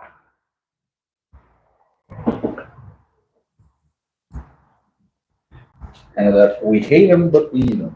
But he's very frustrated. And God damn it. Let's fire him. We don't know how to do half of what he's doing. Nobody wants to do it anyway. Yeah, so working on helicopters, there's a couple of things that are very particular to helicopters. One of those is phasing blades. Now what that means is timing. The blades move back and forth. They're supposed to. Otherwise, if it's just rigid, it's going to cause problems. So they do move back and forth. But with all the wind resistance, you have to be able to time those blades to hit at certain points. Otherwise, it disrupts the entire wind bubble, is the best way I can describe that. So you got to time all of these blades. And I have that down to a science on my particular airframe. And I cannot for the life of me figure out why nobody else can do it the way that I do. I don't do anything special. I just follow the instructions. I don't take any shortcuts. I have a general understanding of what not to do. And because of that, my boss will not get rid of me. I don't think. I haven't really pushed that too hard. I don't know what they say. Fuck around long enough, you're gonna find out. Well, that's true. Your heated grips are still on. They should turn off. I won't tell you. They're on power saving.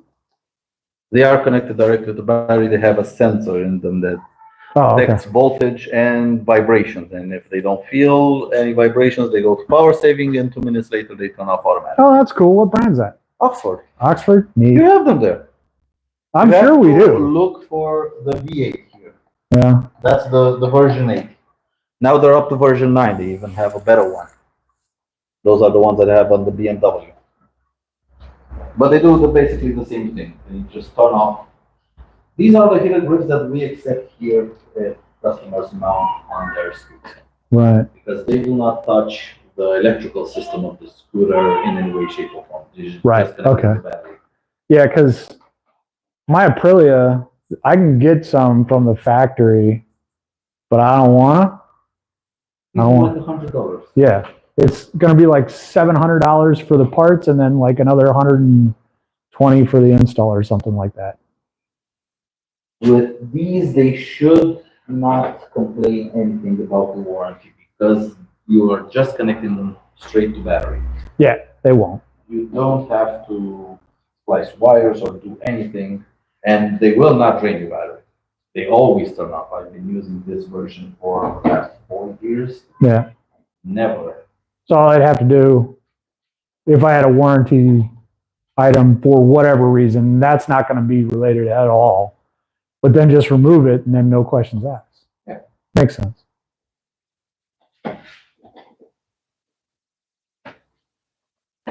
But here at least, when we see them, we even sell them in the shop because we tell people if you want to mount, then these are simple and easy to mount.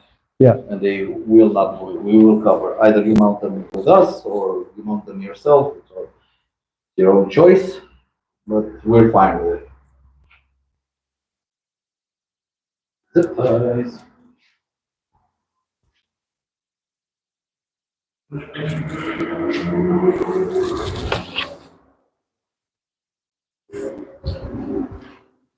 Oh, Windows Update. Great.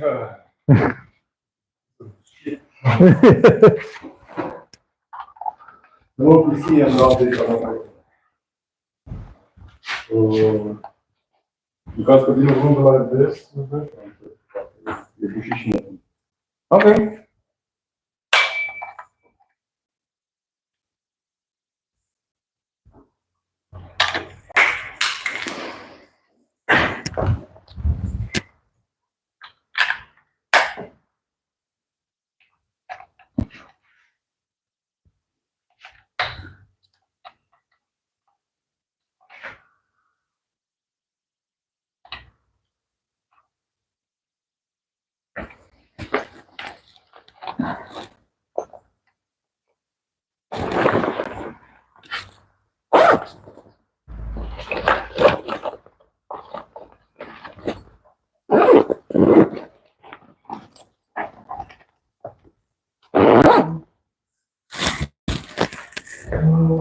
Another switch phone. I have no idea where they're supposed to be.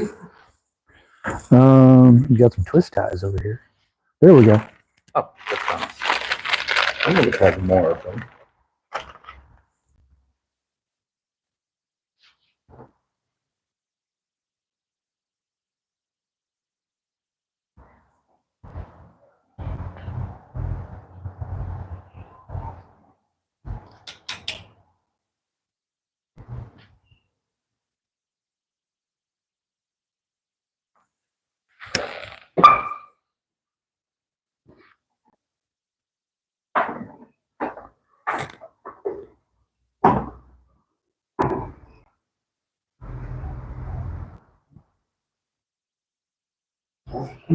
Working.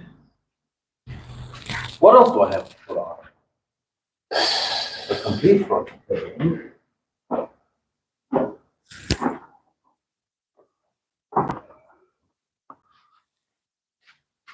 This thing.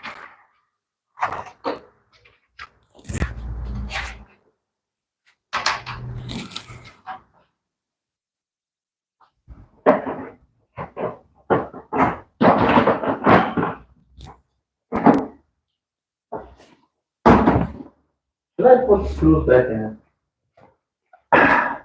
Would you have any extra parts if you did? No. You have luggage, I don't have anywhere to carry your support, so No, okay. I'm gonna put all the screws back. I mean, There's only two of them anyway. I mean, was it really a good job done if you don't have extra parts at the end? That is true. You know what extra parts are, right? Screws for the next bike. That's actually true. There was a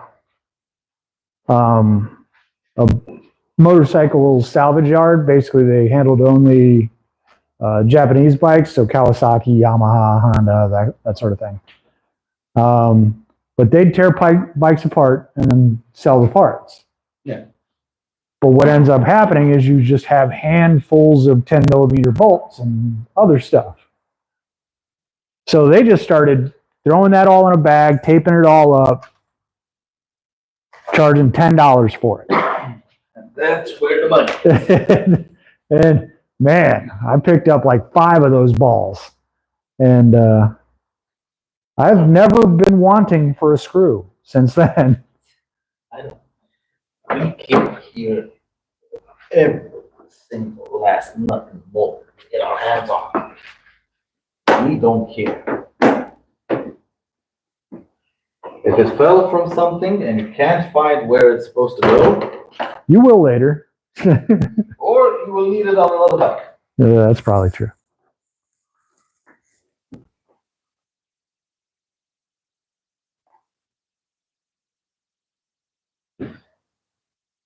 Funny part is when you talk to people that work on their own bikes and have been working on their own bikes for like 10, 20 years and have like 15, 20 bikes. I have a friend that I think likes to repair bikes more than he does to ride them. Each year he buys like 3 or 4 bikes, Yeah. finds them cheap in Germany or anywhere around Romania, like one of those just needs gas and a battery. Yeah, yeah, Usually yeah. they need carbs and Yeah. and he's happy. He goes, lowballs the hell out of them, Mm-hmm. gets them for like 300-400 euros, Yeah. unstarted for 10 years, Yeah. puts them in the shop, works on it a month, gets it running, polishes it, cleans it up. This is my forever bike. 2 months later, hey, how's your forever bike? Oh, I sold it. But another thing, and he's been doing that for the past 15 years that I've known him. Yeah. Probably to 30 or 40 bikes. I mean, he should He has just. a little garage, like Yeah. one car garage, and you go in a lot of boxes with screws and nuts and bolts and everything. I was like, did you ever buy extra parts? No. Did you ever break up a bike for parts? No. Then what are these? Just find them around the garage and just put them in. Yeah. Yeah. Sometimes I use them. And so if all of the bikes you sold are complete, never broken down a single bike for parts, how the hell do you have a mountain of screws and bolts and nuts? If you put everything back together right, well, you know, Right. every now and then you might forget a screw and like, fuck it. JR says, I wish they sold the Joyride 300 in the US. I really like the flat floorboards. Same in the US, needs a new importer. Because the current one just brings 4 models in.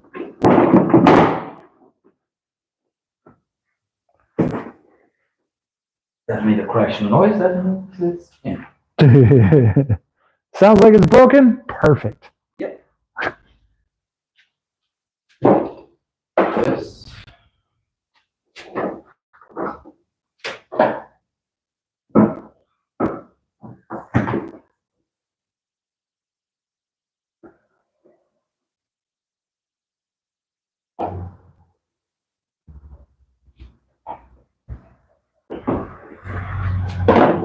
Now, 5 of these.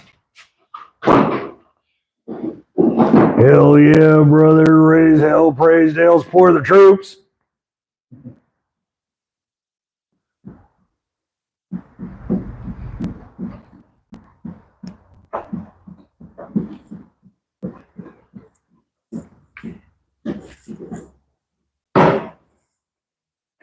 Like, Another intelligent thing you can do is empty out your underseat storage before taking it off. Probably makes it lighter. Not only that, you can actually get to the bolts. Oh, yeah. Fair enough. You push everything to the side, so you have access to the bolts. You don't want to take everything out. By the time you're done with them, you have to take everything out, put them all back in a correct order. But I never take everything out. I was actually contemplating because it has 2 bolts here, 1 bolt here, and 2 at the bottom. Just stop putting those 2 at the bottom. And then I can just undo these 3 and just pop it out. Yeah, and that's weight savings. I mean, that's another horsepower right there, at least. Careful, another horsepower here is about 10%. 10%.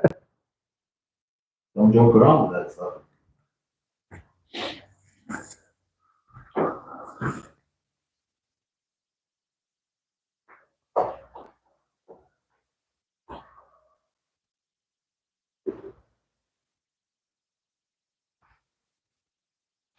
What's the Barish saying?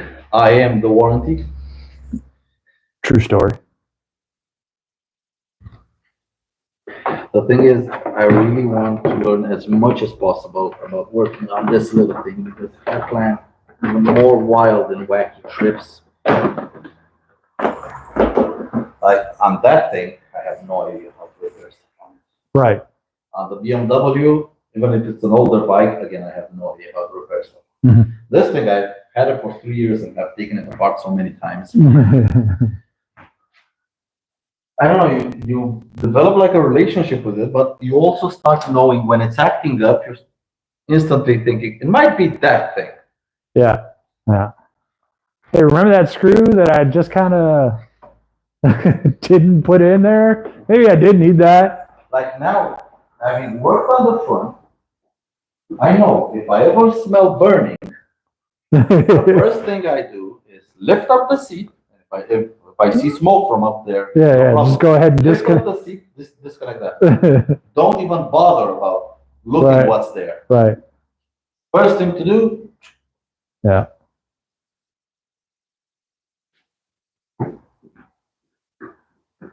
I think I forgot to put a part. Yay! Which part? I don't know if I can put it with this front fairing on.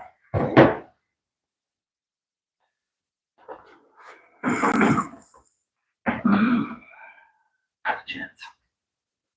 Undo it at least a little bit. Where's the screwdriver? A job so nice, you get to do it twice. Literally just had the screwdriver in.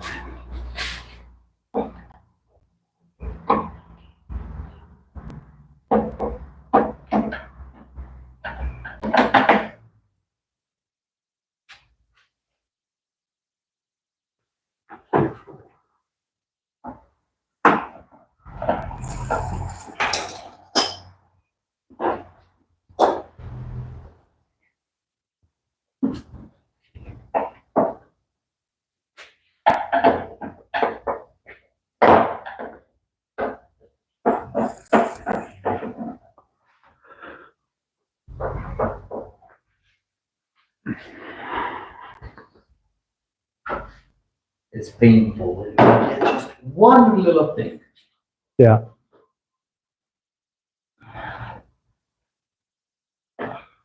The temptation to just pull on it, tug on it. Do all the wrong things. Yeah.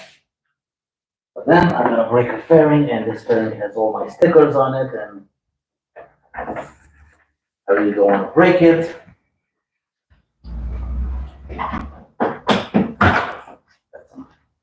Here's the thing. Here's the thing.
All right.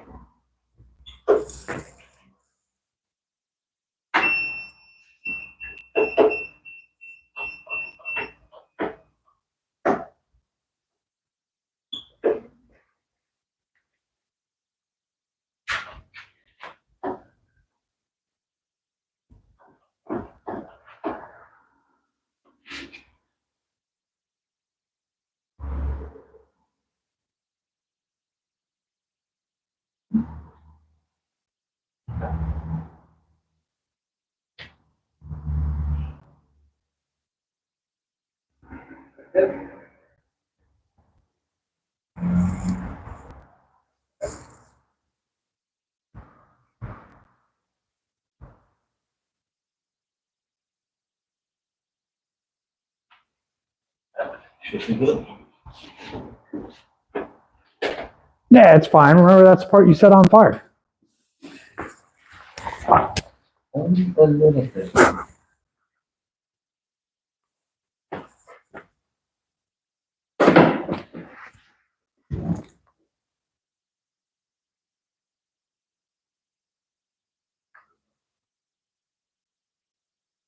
Know what happened? What happened? Plus was touching the Oh, ABS pump, yeah. hitting everything. And that's why currently there's some melted rubber on my front brake hose. Oh. Because everything, because you might be surprised, but this thing comes standard with steel weighted lines, Okay. which for a 3,000 euro scooter, that's.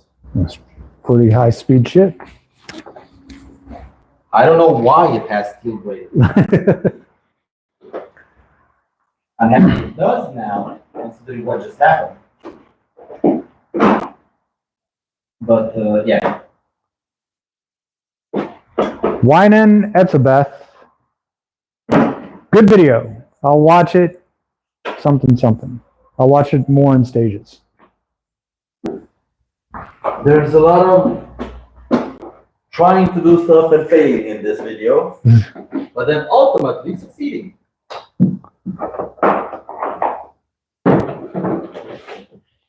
What else I have to put in this seat? Where's my advisor? There it is. Clean up around here.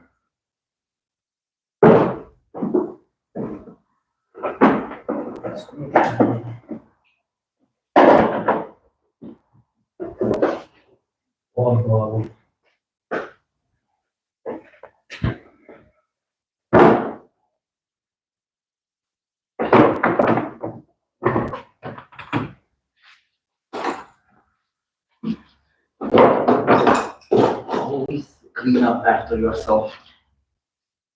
Especially when you're not working in one garage. That's true.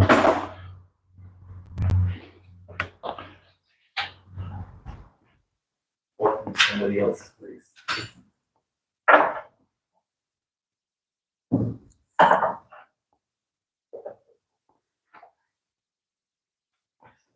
My desk.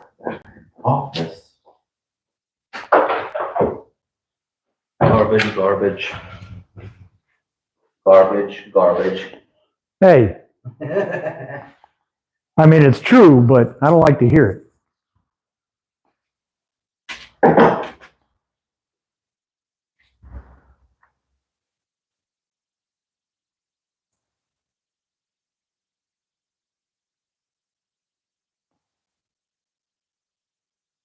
Basically, this is the opposite of an American showroom. No? We have one or two motorcycles. It's good. It depends on where you go, really.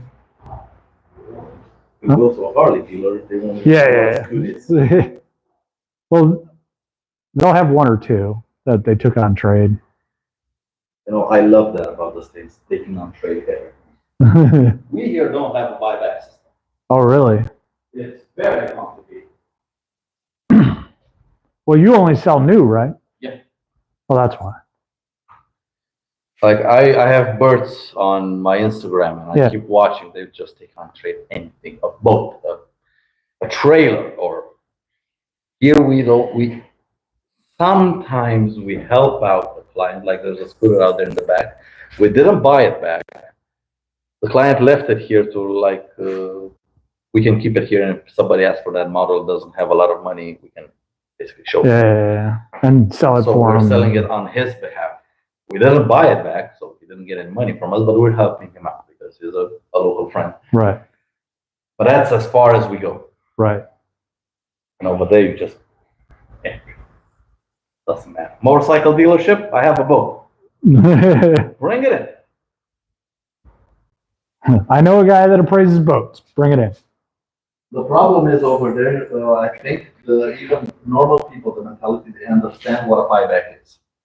Yeah, Here, they come with a scoot that's like bought it new for 4,000 euros. yeah, It's 1 year old, 10,000 kilometers. You can probably sell it for about three and a bit. yeah. You offer them 2.5. The price is 3. Find somebody to buy it from you for Yeah. 3. Come back with the money. We have to detail it. We have to take it to the service. We have Right. to put it up for sale somewhere. Find a space for it. All this costs money. We have to make something out of it. Yeah. So basically, our profit is your loss. That's how buyback works. Yeah. No. Okay. Go sell your scooter. Exactly. Come back with the money. And everybody just goes and sells their stuff privately. Yeah. I mean, if you're going to sell to a dealership in the States, it's definitely going to be that same scenario. Yeah, sure. And But you're kind of not worried about it. You just want to get rid of it. yeah, And buy the new stuff. Yeah. Here, people also want to buy the new stuff, but they're like, my stuff is worth a lot more money. Yes, if you sell it privately, yes, it's worth a lot more money. But if you don't want to spend 2 or 3 weeks trying to sell it privately and having a lot of tire kickers coming by Right. and just want, okay, I want that new model, here's this, here's some extra money, and then you're gone with it, and you don't care, you don't have to worry anything about your previous vehicle, yeah, then that comes at a cost. And people, at least here, they're very difficult with that. Like I said, we have a thing here where if I make money, you're not supposed to make money. Or if you're making money, why are you making money? and how come I'm not making that money? I get it. And if you're selling me something, what do you mean you have a profit?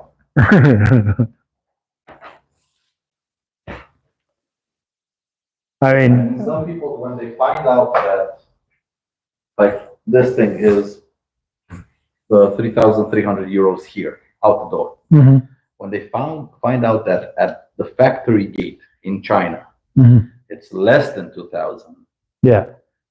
why don't you sell it for that price here? Well, we have to put it on a boat. We have to take it halfway across the world. We have to clear customs. The state takes 16% out of it in terms of customs, and then 19% in VAT. Yeah. And then, Plus, we have to maintain these. yeah, I was about to facilities. say, somebody's got to stand there looking pretty, waiting for somebody to come in and Yeah. buy it. We have to pay salaries. All of these things cost money, and plus the company needs to make money, because if you wish, like, what would be nice if you guys would have a bigger showroom, or if you would have more vehicles for test rides. Guess what? All of these also cost money. Right. There's So one that's second. why there are markups, because if not, you would just be selling scooters on the side of the street with no warranty, Right. no spare parts, no nothing. Right. And then you're probably 2.5 grand. Just pay shipping and that's it. I think it's something left behind from communism, where Yeah. Everybody worked together to steal from the state. Right. So now when you go to a private company and you hear they're making money from you for a service they are offering you and they actually make a profit, look Right. what they do. Right. Aren't we bros? How are you No. making money off of it? It's the younger generation is better at this. They understand. Yeah. But the older generation, oh boy, they have those mentalities where they are stealing our money. No, they're providing a service. Yes, but they are charging extra because they have salaries to pay. And the company needs to make a profit in order to remain in business. And have investments and stuff like that if you're not making a profit. The state has a wonderful thing, at least here, and it's probably true just about anywhere in the world. As a company, if you leave, you are only taxed, like the income tax of the company is only what you have, what remains in the company at the end of the year in profit.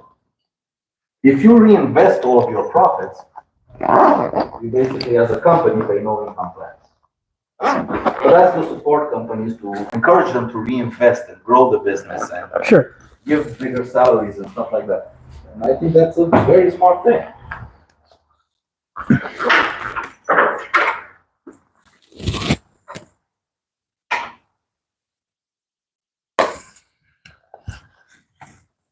I like it when I don't know, watch some US YouTubers and like, when I hear people talking and saying like, you make money, I make money, we work hard to make a living, I like that because that's normal. Here, if I say you make money, yeah, I make money, what? What do you mean? No, I also have to make money. Are you making more than me? If you're making more than me, then no, that's not right, you shouldn't be. I said, I don't need. It's gonna stay here for now. Take home.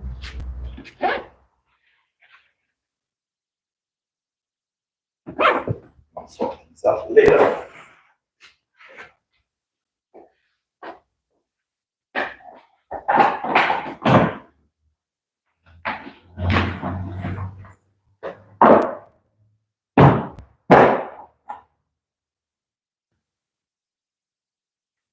So, we still got 13 people.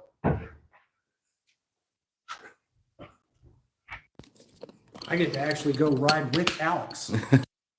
Yeah, we're gonna be two up on this wild thing. And it's all back together. We're not gonna go into the details what happened here, but it's all back together. Let's say some heat got into it. It definitely wasn't on fire. It definitely was not on fire. It was smoking, but it was not on fire. But that's about it.